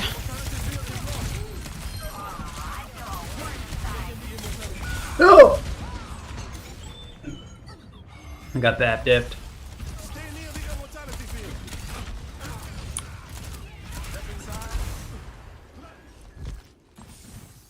That could have gone better. Humanity is shackled. I hold the key. Ouch.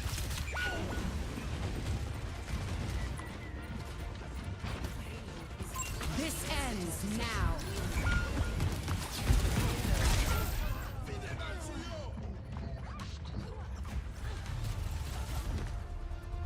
GG.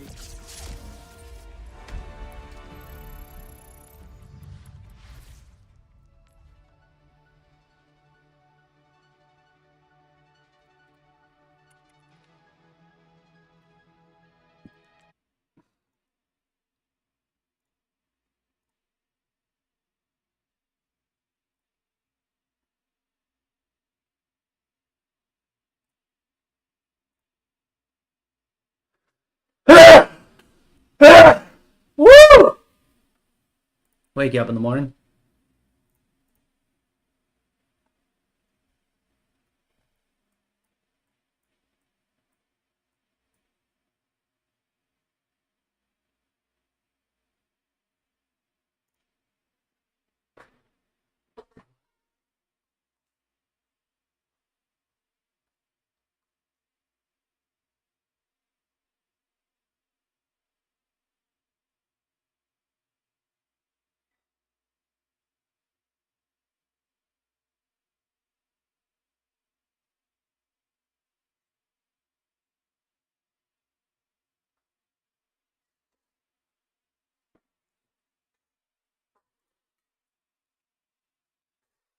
Okay, this is a mesh, or let's just delete this. Insert mesh from Computadora. Don't know what the difference between these are, but sure. Okay. I gotta refine this video.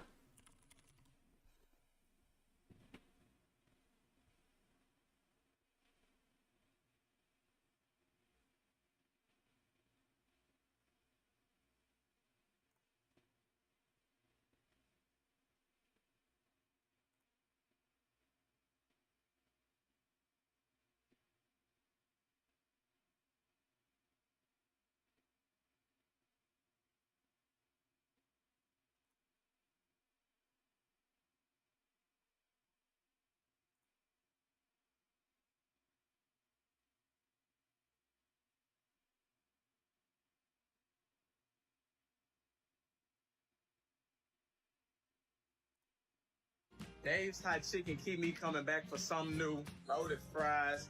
These are pretty guys. I ain't gonna lie.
What am I doing? How do I go to my history?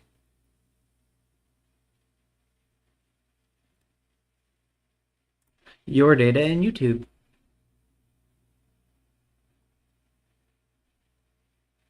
Nope. Brother, please. I'm looking for a video specifically. History. There we go.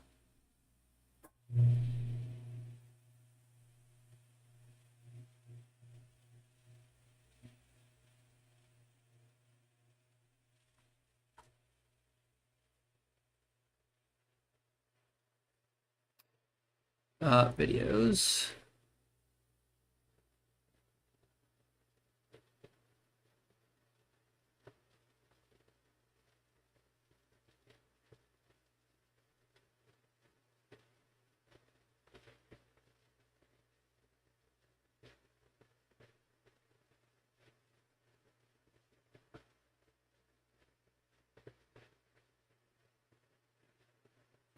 I think this is it. You'll then see at the very bottom of the list, we have an option titled Do Not Capture.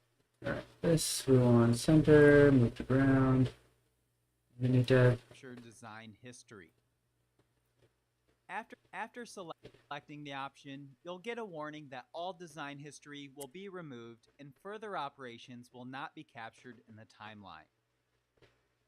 Watch what happens to the timeline as I click the blue continue button. Our timeline disappears as we're no longer recording the history of this design. Why? We can now right-click on the mesh body again. This time, you'll see the option Mesh to BREP. The Mesh to BREP dialog will then open up where we can choose to create a new component or a new body. I'll leave this set to new body and I'll click OK to convert the file. You'll notice this file converted very quickly without any latency.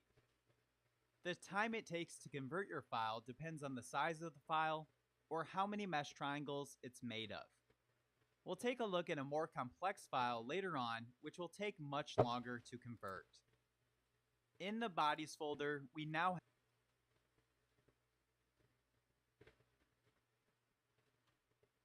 What?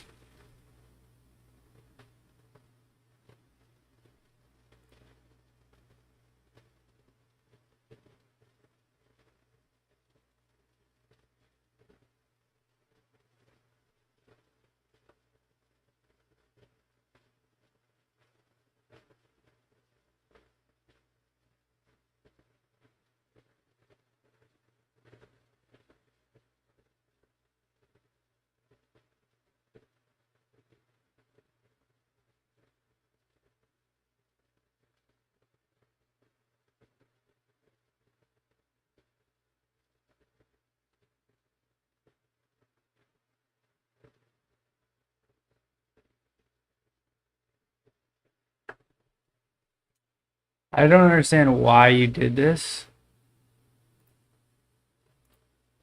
after selecting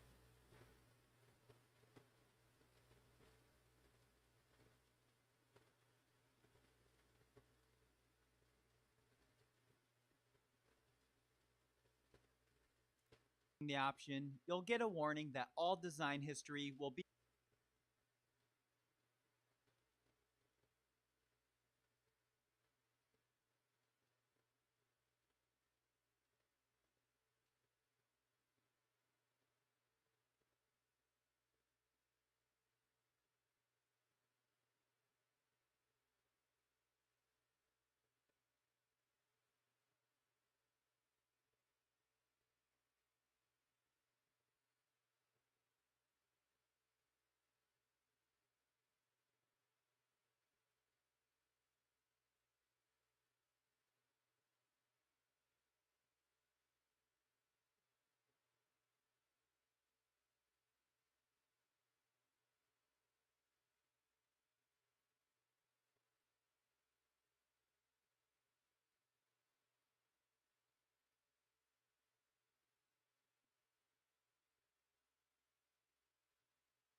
removed. Okay, sorry. I wasn't paying attention. Fusion 360 browser. You'll then see at the very bottom of the list. Wait.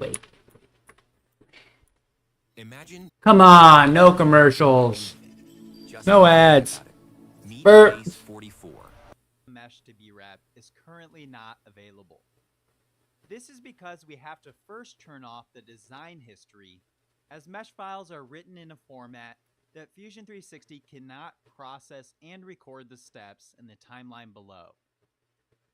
I'll right-click on the file name or the top-level assembly in the Fusion 360 browser. You'll then see at the very bottom of the list, we have an option titled Do Not Capture Design History. After selecting the option, you'll get a warning that all design history will be removed and further operations will not be captured in the timeline. Watch what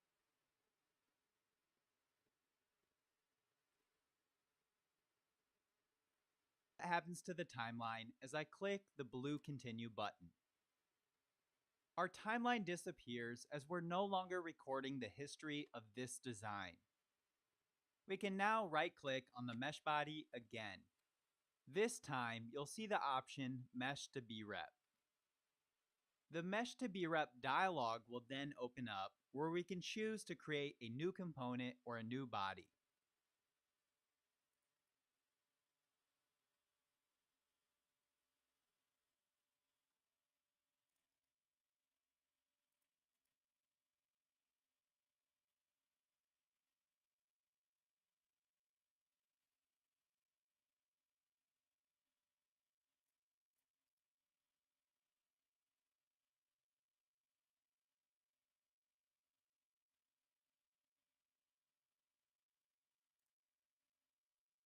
I'll leave this set to new body and I'll click OK to convert the file. You'll notice this file converted very quickly without any latency. What is BREP?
It says 85, but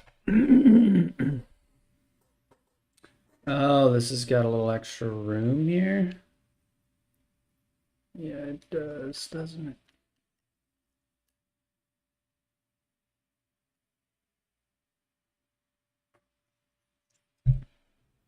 it? Oh, I gotta change. I'm not playing Overwatch anymore.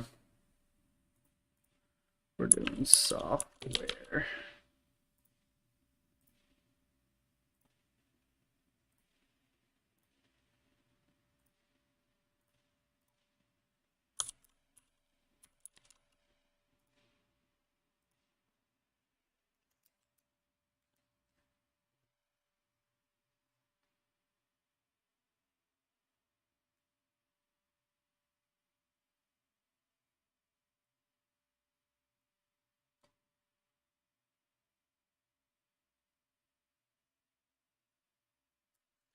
Yeah.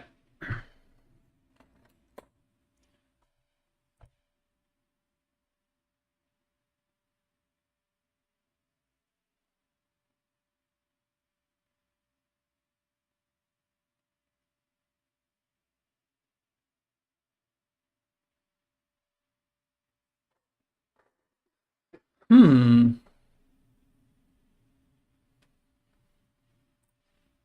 We're gonna do this from scratch.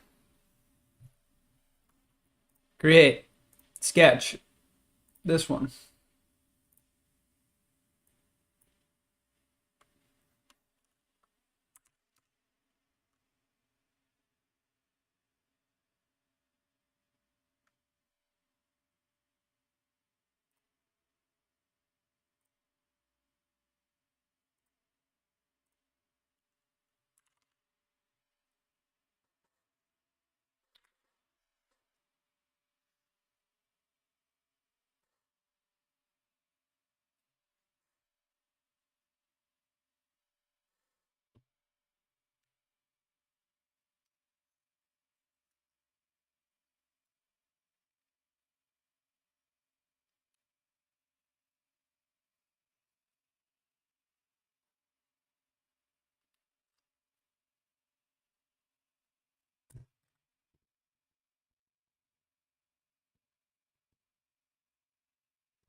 Okay.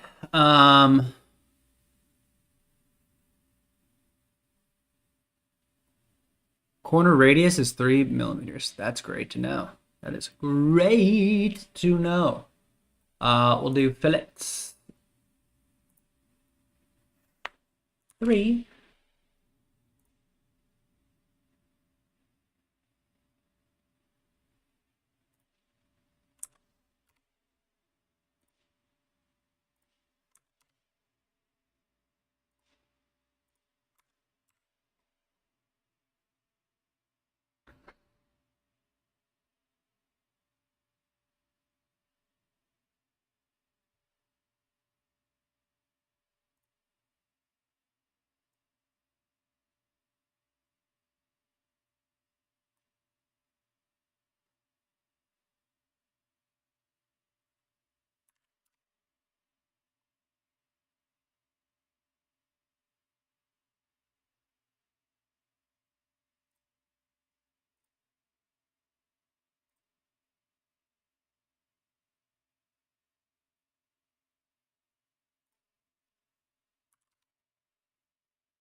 Um.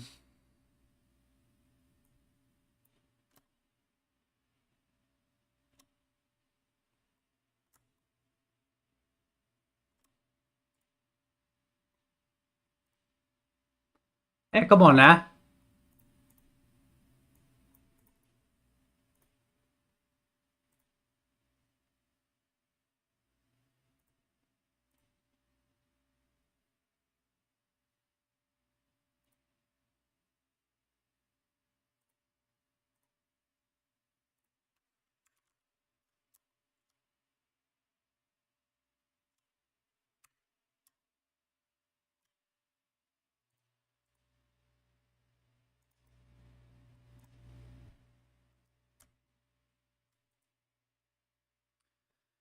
All right, so I clearly need to do these sketches separate.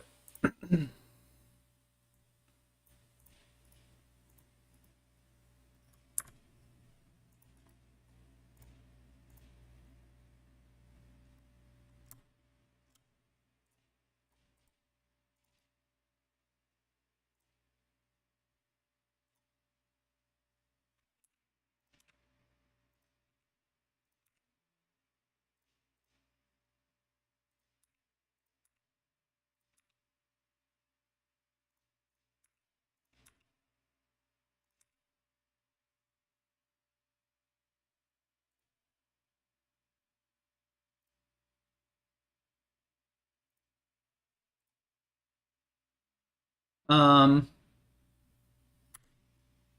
cancel, finish sketch.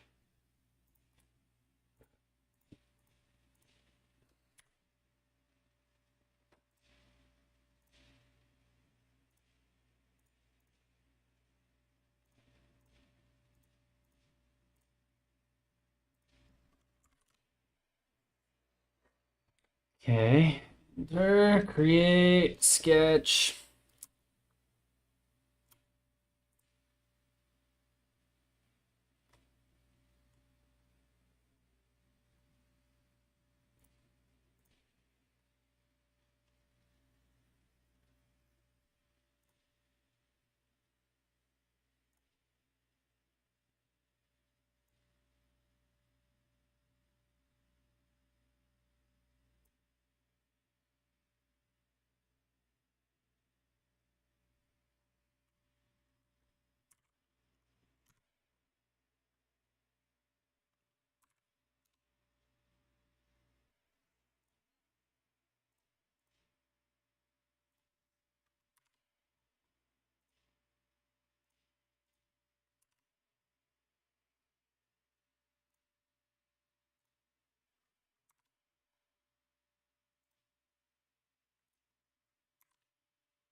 No.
Come on, what would over constrain the sketch? Cancel. We won't extrude then. How about that? How about we delete this extrusion?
So, the interesting thing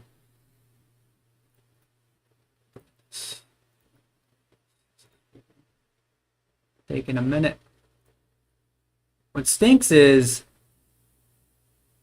if I actually go further with this will be 7, and this is 58.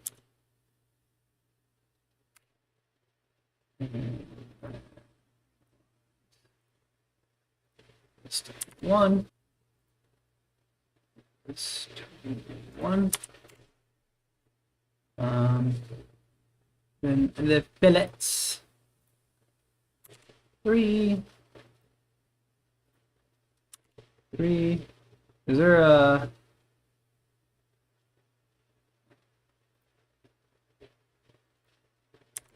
Three.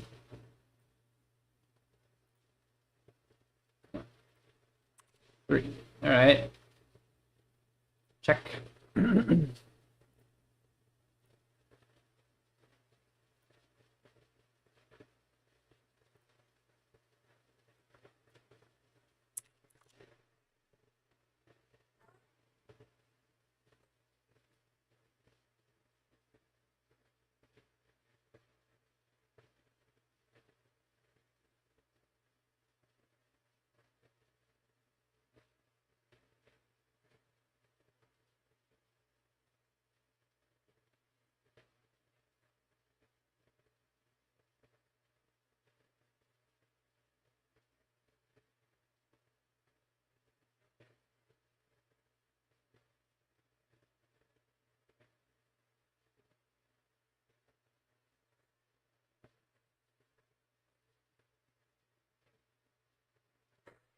Okay. And then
Why? Why does that over-constrain the sketch?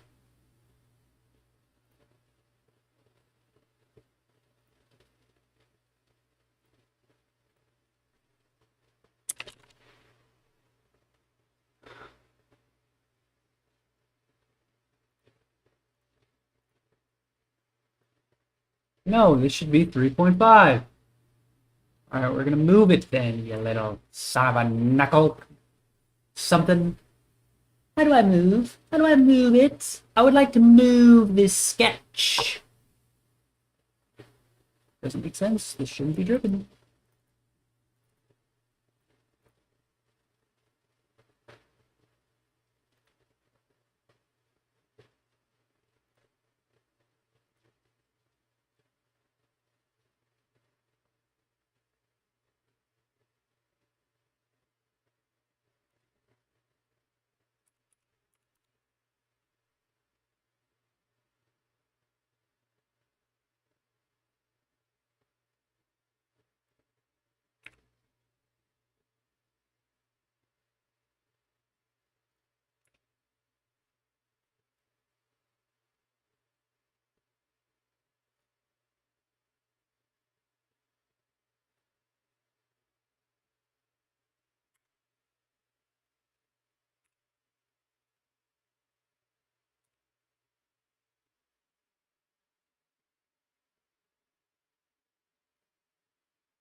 There you go.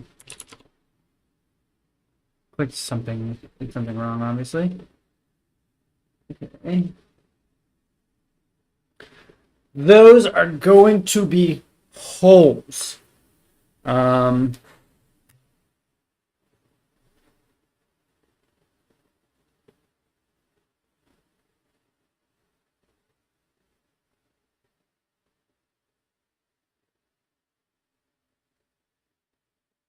Now I need some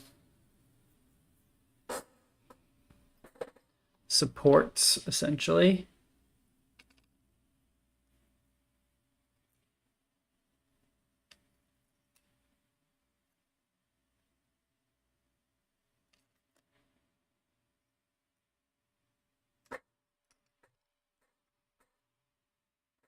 We hit a big old E. All right, this is finished sketch. That's good. I want to create sketch. We'll just do.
This is garb.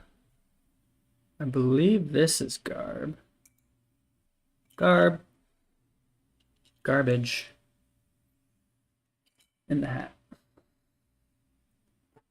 This is not garbage.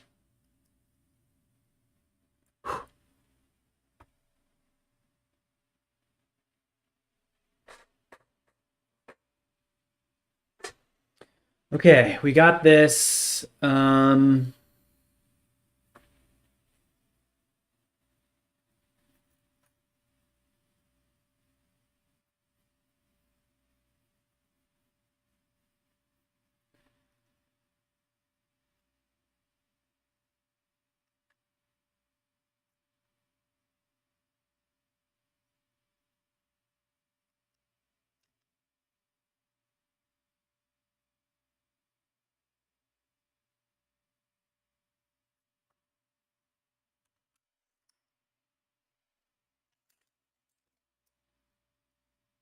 Millimeter.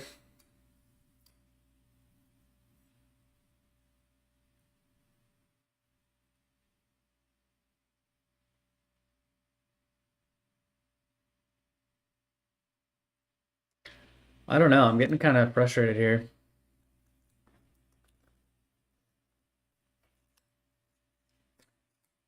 Just don't know.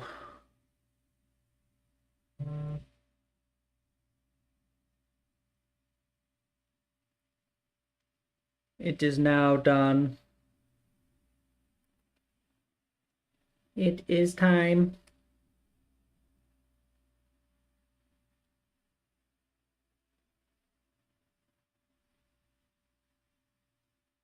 $92? What thing is 92? For real? Okay. Do I start extruding? I don't think so. I don't think I want to extrude. But okay. Might as well.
Not what I want to do.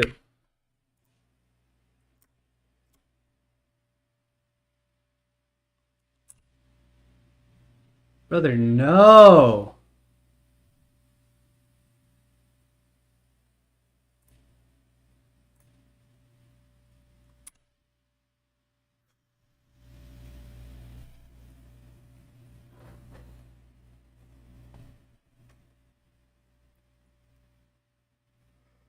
Alright, I think I'm gonna go. I'm gonna open a different one.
6.4.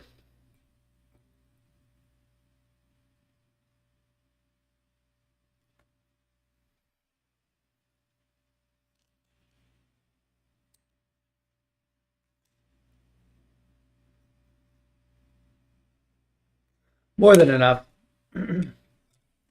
Okay. Control S this. Bamboo.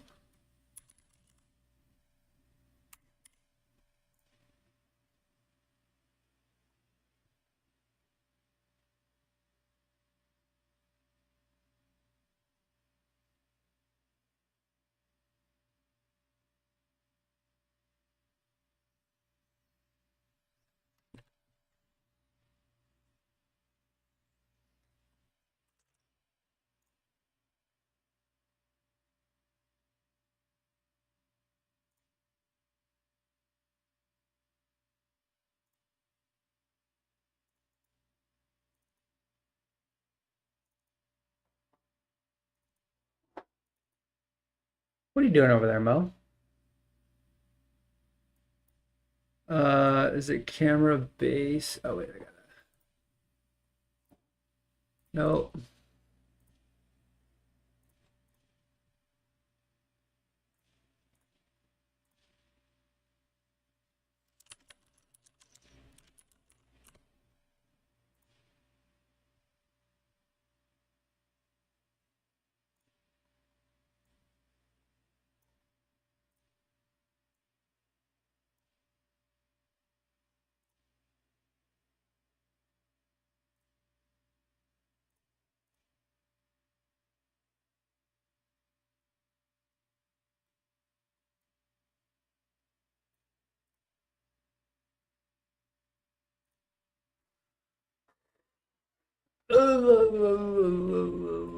Where's the support?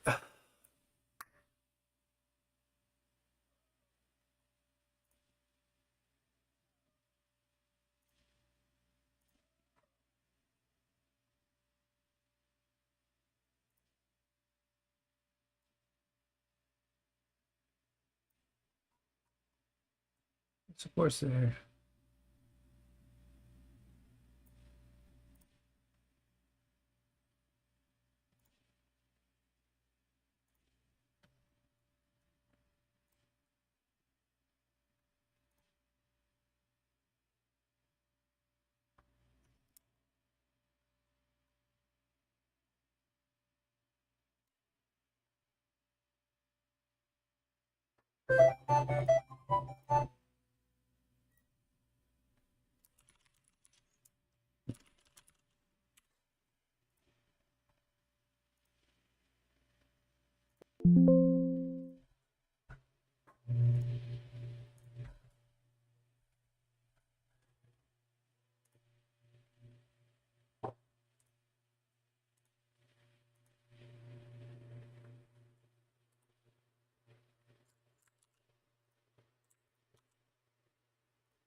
Vibrato.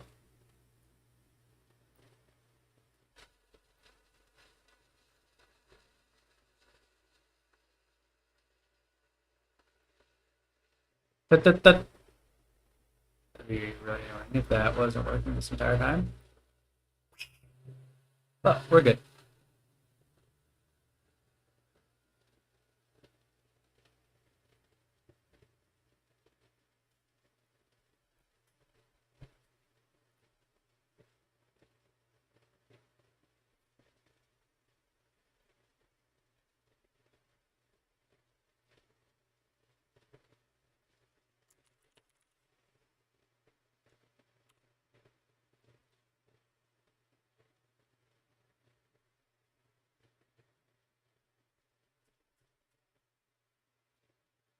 Shit.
You're drawing.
All right.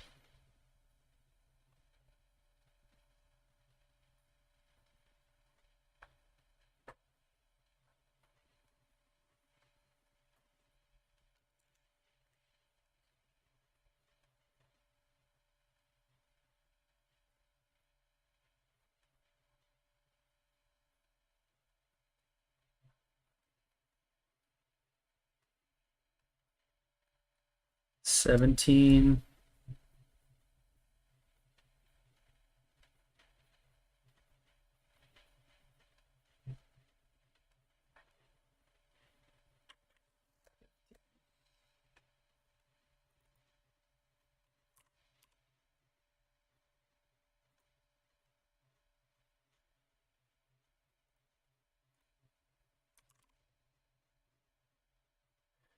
There. Sketch.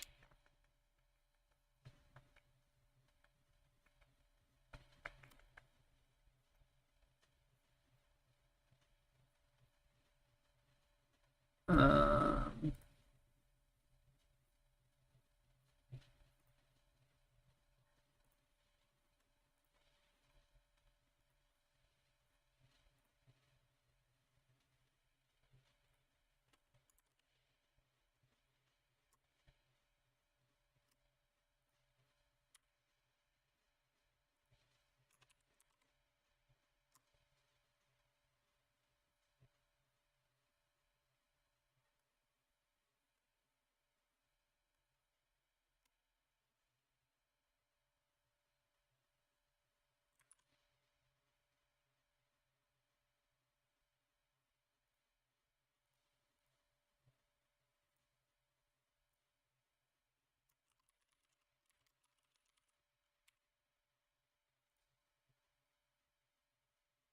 Cool.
Holy shit, what the fuck?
Oh no, I want...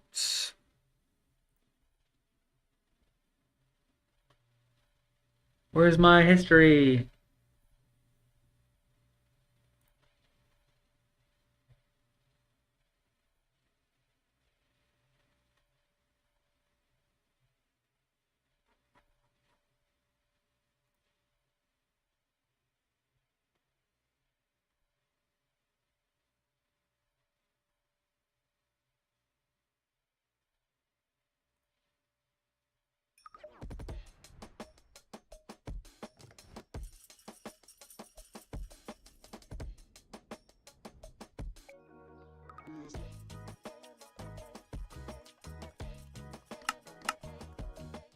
Well, I usually test with a torch.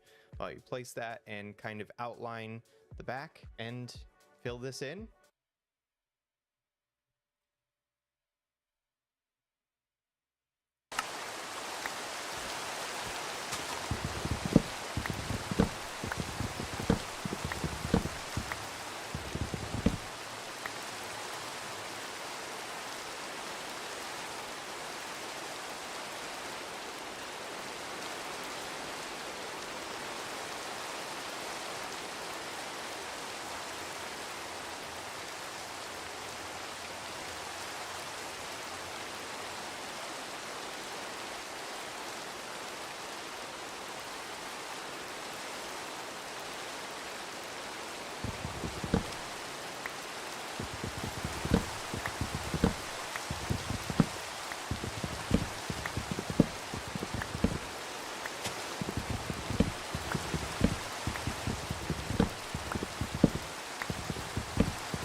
Oops.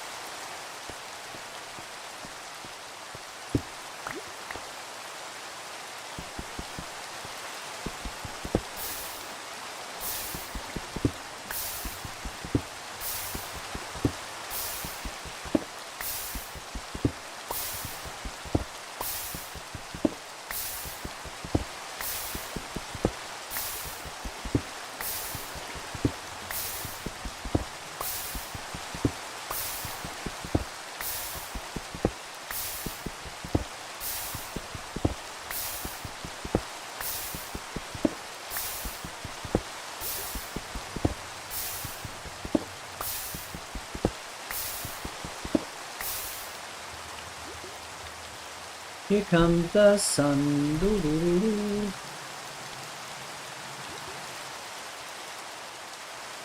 Here comes the sun, and I say it's alright. Oh, come on, I didn't mean to do that. I didn't mean to do that.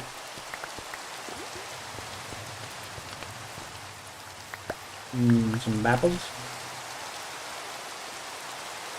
I don't really know apples.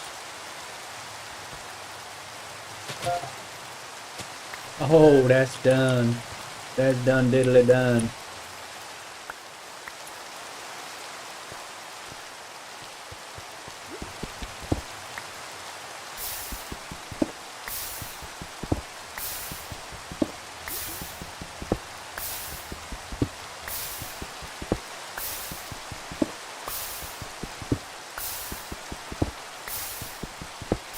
Let this cool a hot sec.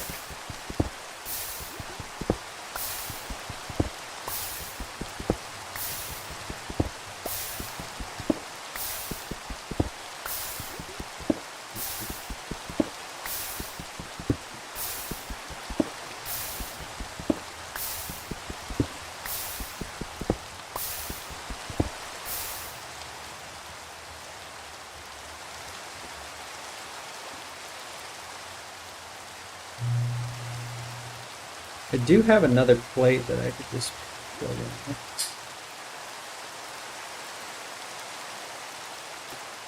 Okay.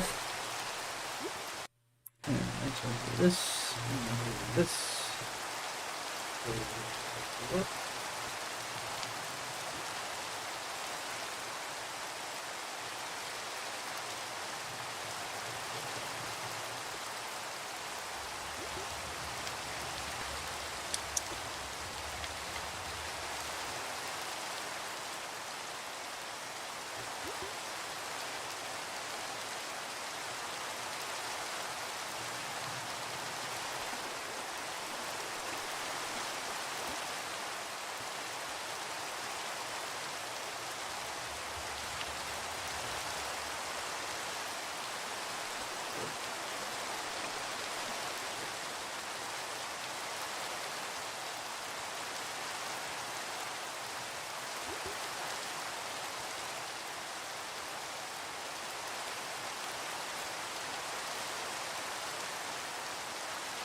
Ah, I see my error.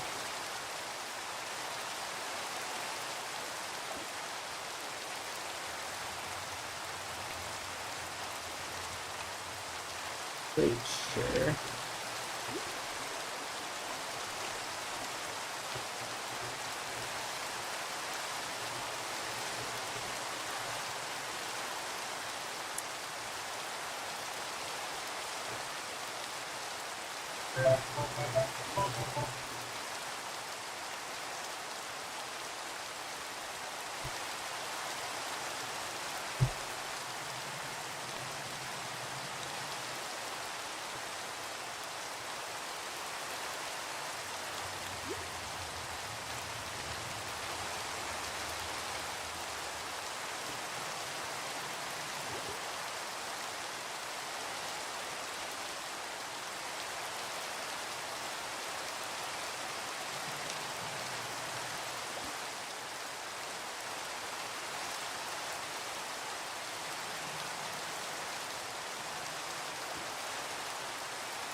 That should be fine. I mean, do we really want to...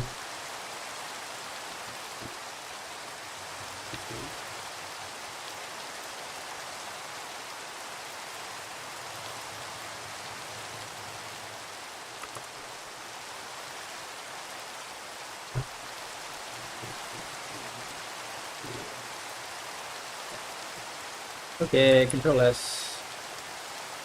Abilities, make, blueprint. This mother. Camera, base, what is it, 6?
No, you bitch!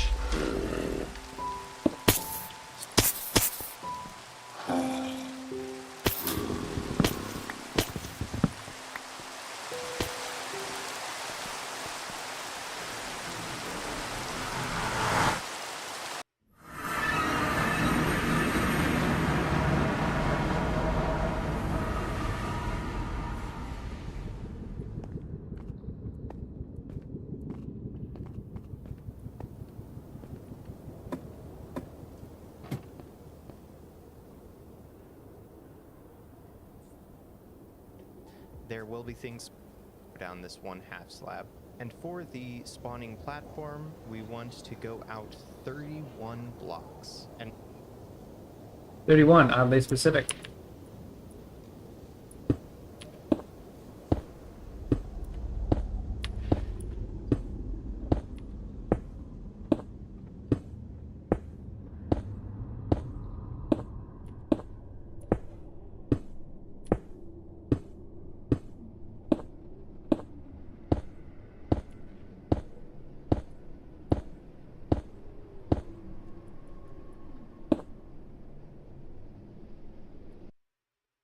once we are there, we want to go down 1 block. So I have Weeping Vines, so I'm going to use those, although it is a little bit dangerous.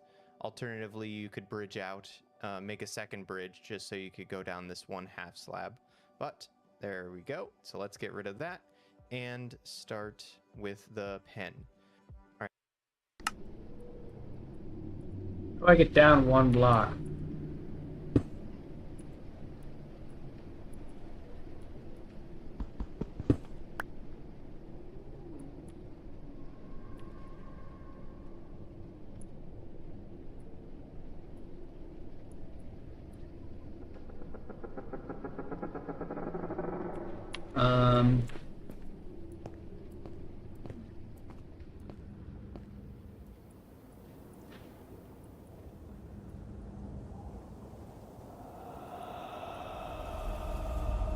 Why don't I just go above it? Right now, let's place a block here so we go down 1/2 slab, and this is a spawnable space. This is where they're going to be spawning, so let's go out 8 blocks from there on either direction here. And this platform is going to be another 4 blocks wide. So once you get this outlined, fill this whole thing in, and this is going to be the spawning platform. Now remember to be careful if you run out of materials. These are spawnable spaces, so if you run out over to where I have the chest at the main island, there will be things spawning, potentially ghasts. So be very, very careful. All right, now we're going to want 3 of these platforms. So pillar up 3 blocks and put a slab for spawnable space. Make sure it's spawnable. I usually test with a torch. While you place that and kind of outline the back and fill this in and make 3 platforms. 3 more blocks up, same thing. And then we're going to do something special with this one so ghasts don't spawn after we complete the top row.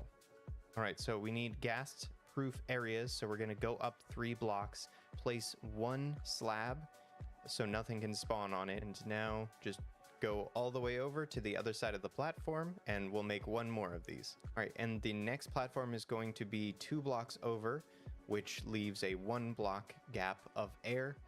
And we do the exact same thing, place a slab so nothing gets spawned on it, and go all the way to the other side. And that's it. We are done with 1 of the 3 platforms. Now, technically, you could just use this as the farm, and it would be... Okay, so I think I can just go up. Do I have anything important on me? Nothing really.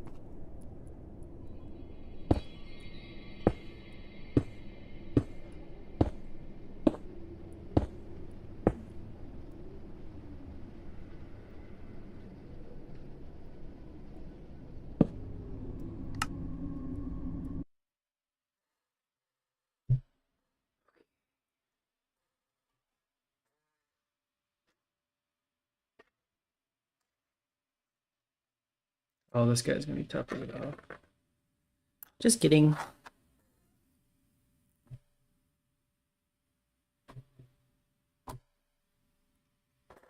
Does this fit?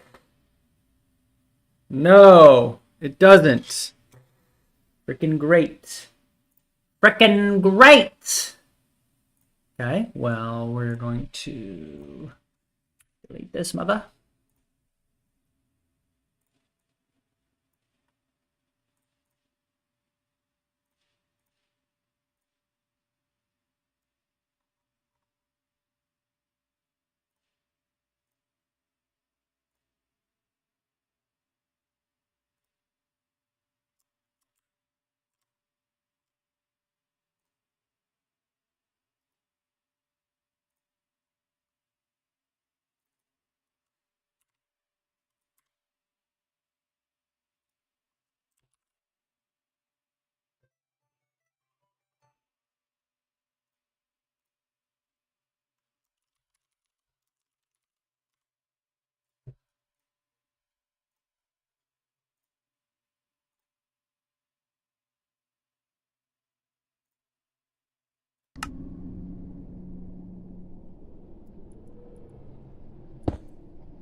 Times 4. 64. Fuck you.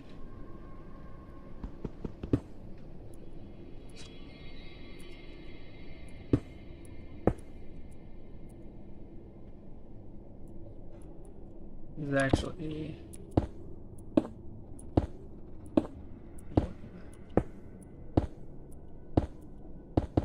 No! Let's delete that later. What am I doing?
So let's make the rest. Each platform is a straight line from the pen that we made earlier. Very easy to do, very nice and simple.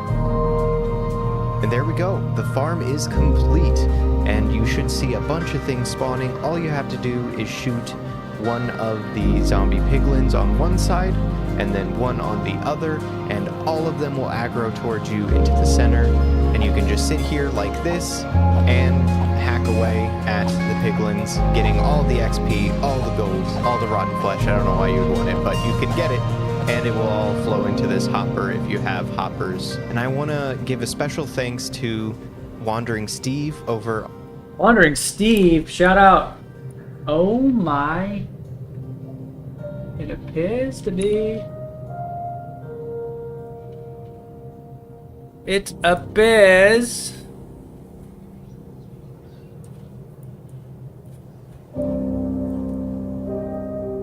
Shout out the boy, Wandering Steve.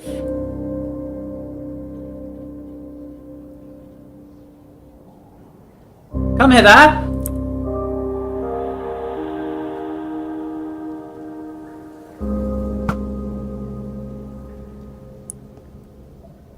Where?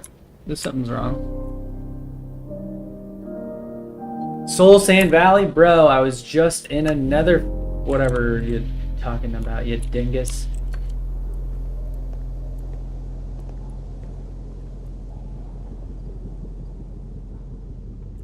This is another waste? But this is a Soul Sand Valley? You're joking me. Another waste. What? What?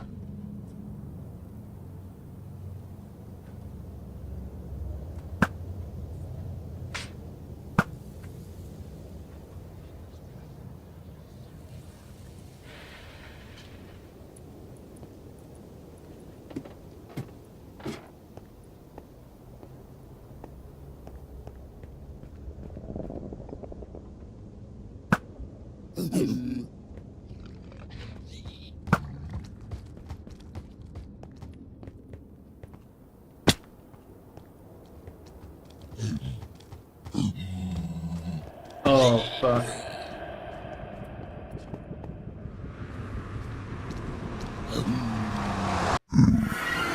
Run away!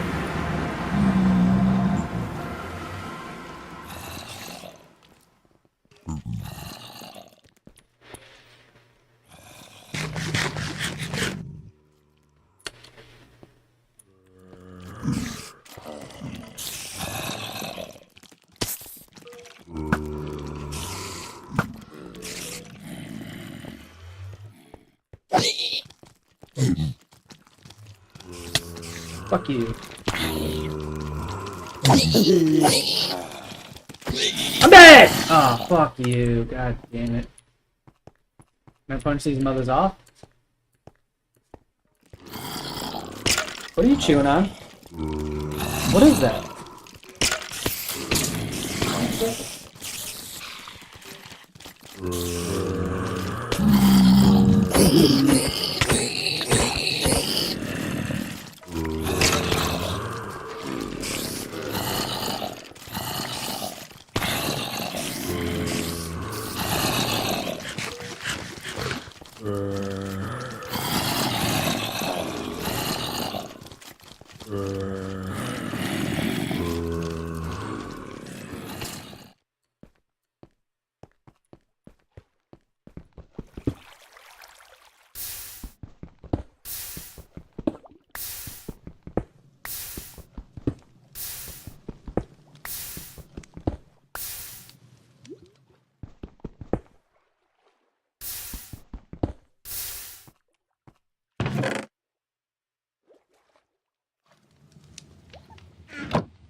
Bro,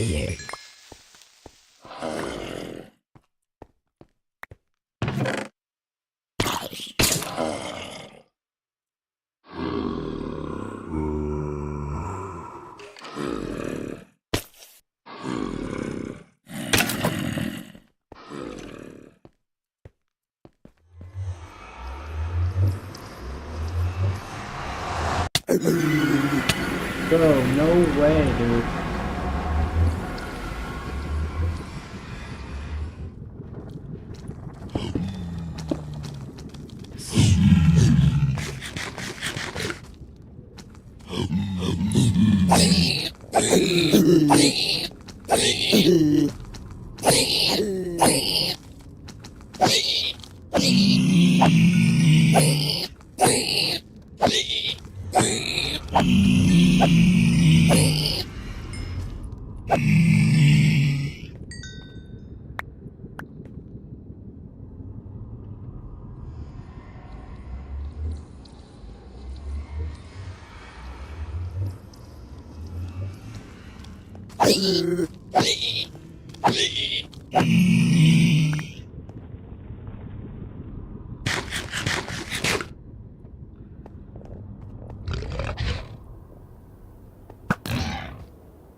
Built-in sourcing.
Got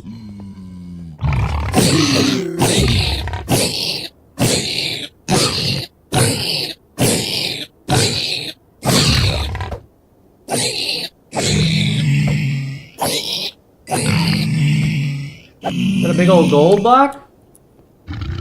Yes, sir. Yes, sir.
Come on, you stupid hogs.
Fall down here.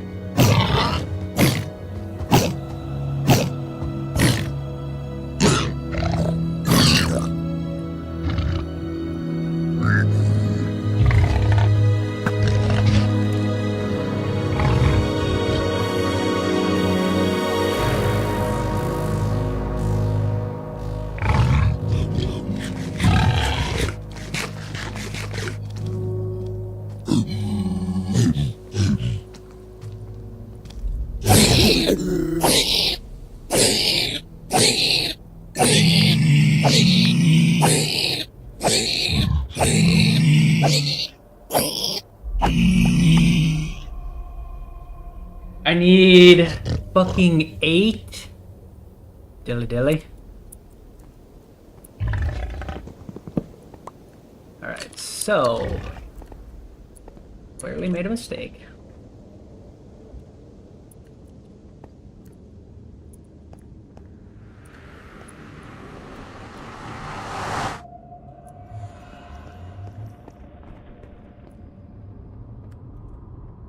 This way is Nether Waste. Exciting.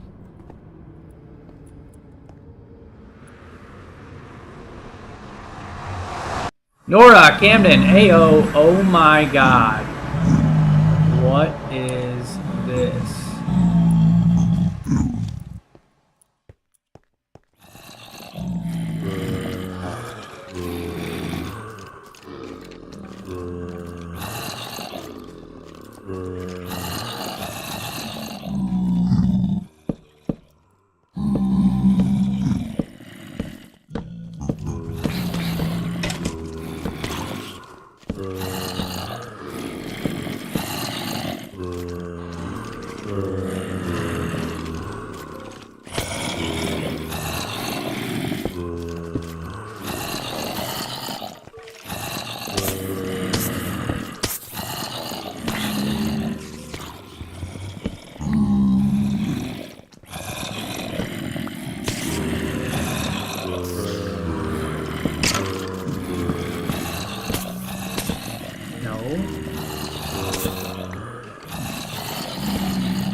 No gold? Question mark?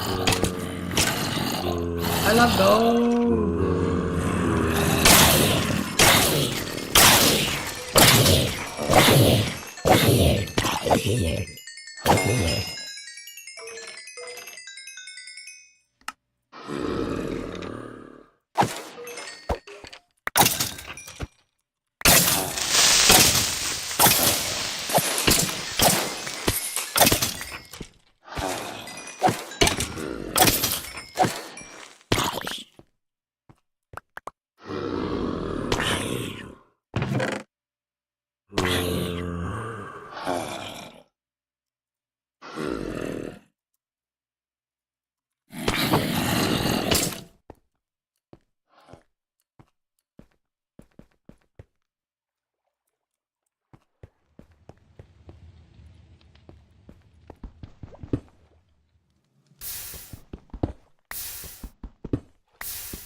You're kidding me, right meow. You're kidding me, right meow. How in the heck? Brother, it's so annoying. Can I just shave off a millimeter?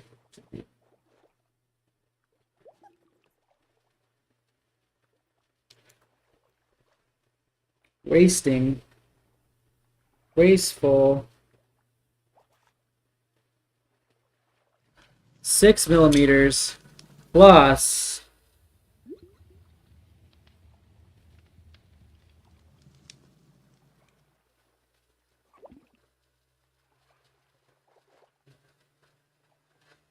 it should be 9 millimeters. My goodness, my gracious.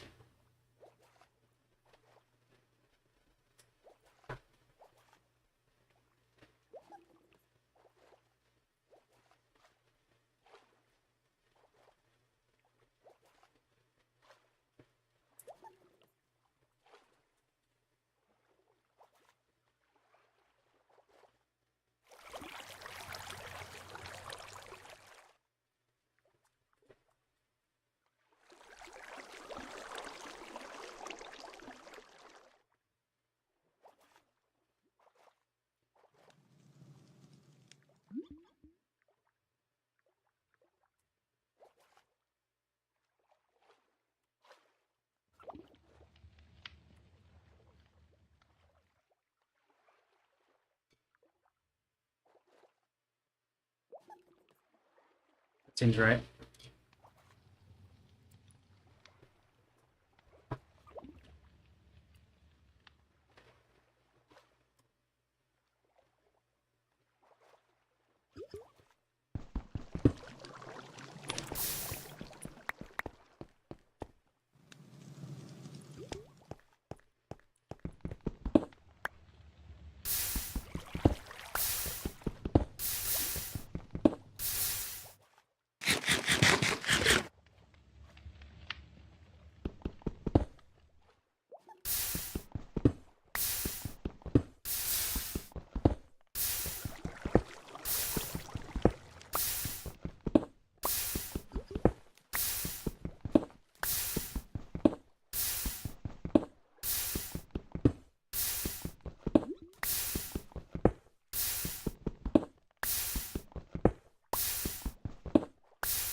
Damn it.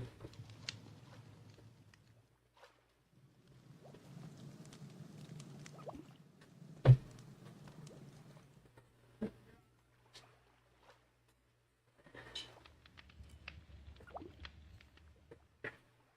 all garbage. It's all garbage. Hoop drawer is getting all full. Hoop drawer is very full.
Just about that time to call it.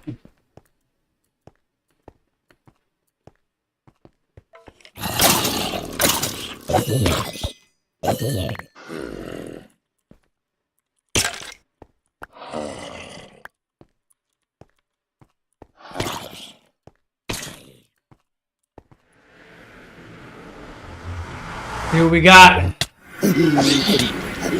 Why?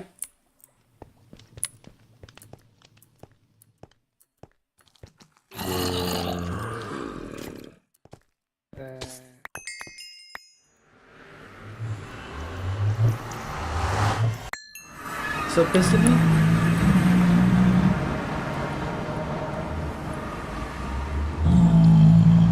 Oh, can you spawn on that?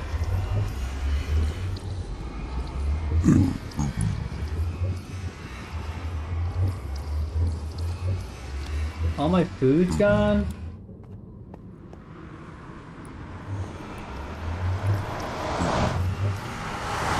And my bow?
You fuck!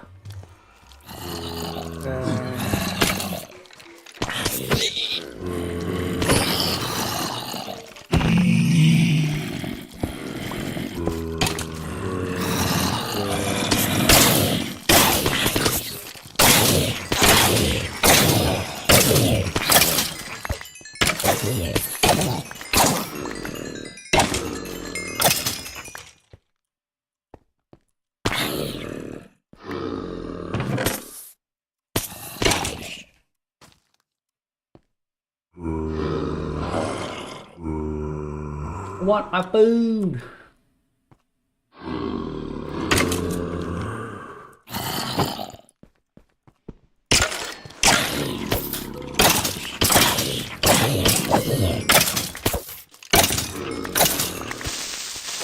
Bitch.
Bro, what the? Stop that!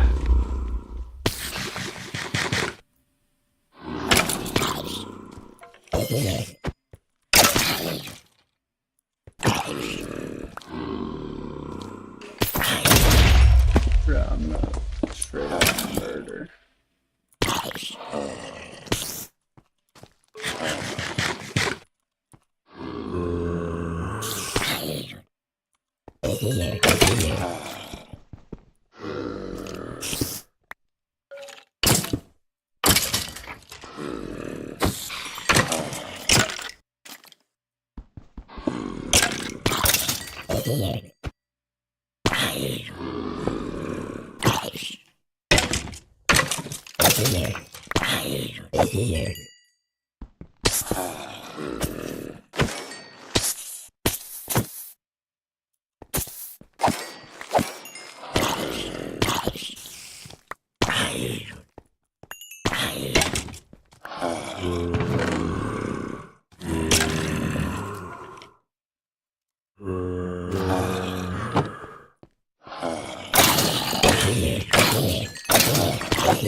This doesn't fit.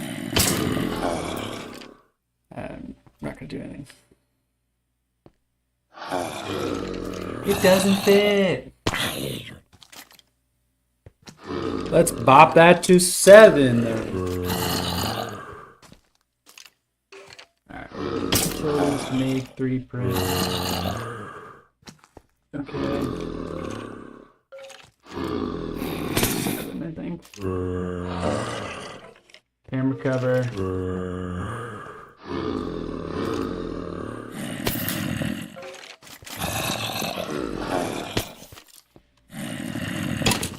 Seven. Finish sketch.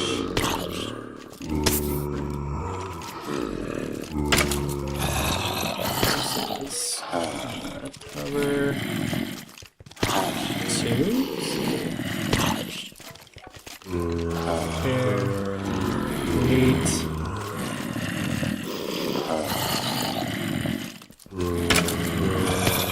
In the base 7. Okay. But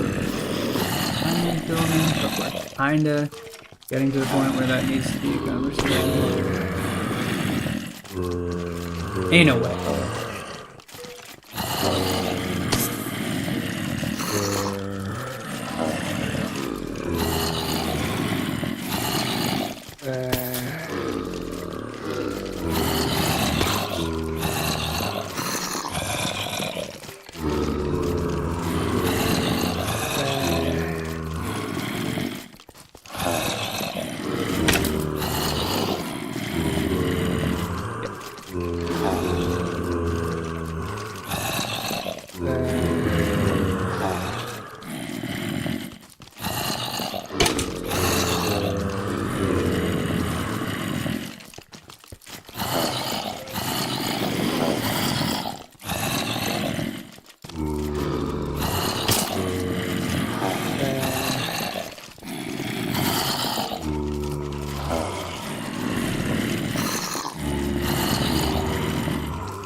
Delete, delete, delete.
Alright, I'm done. Peace out, y'all.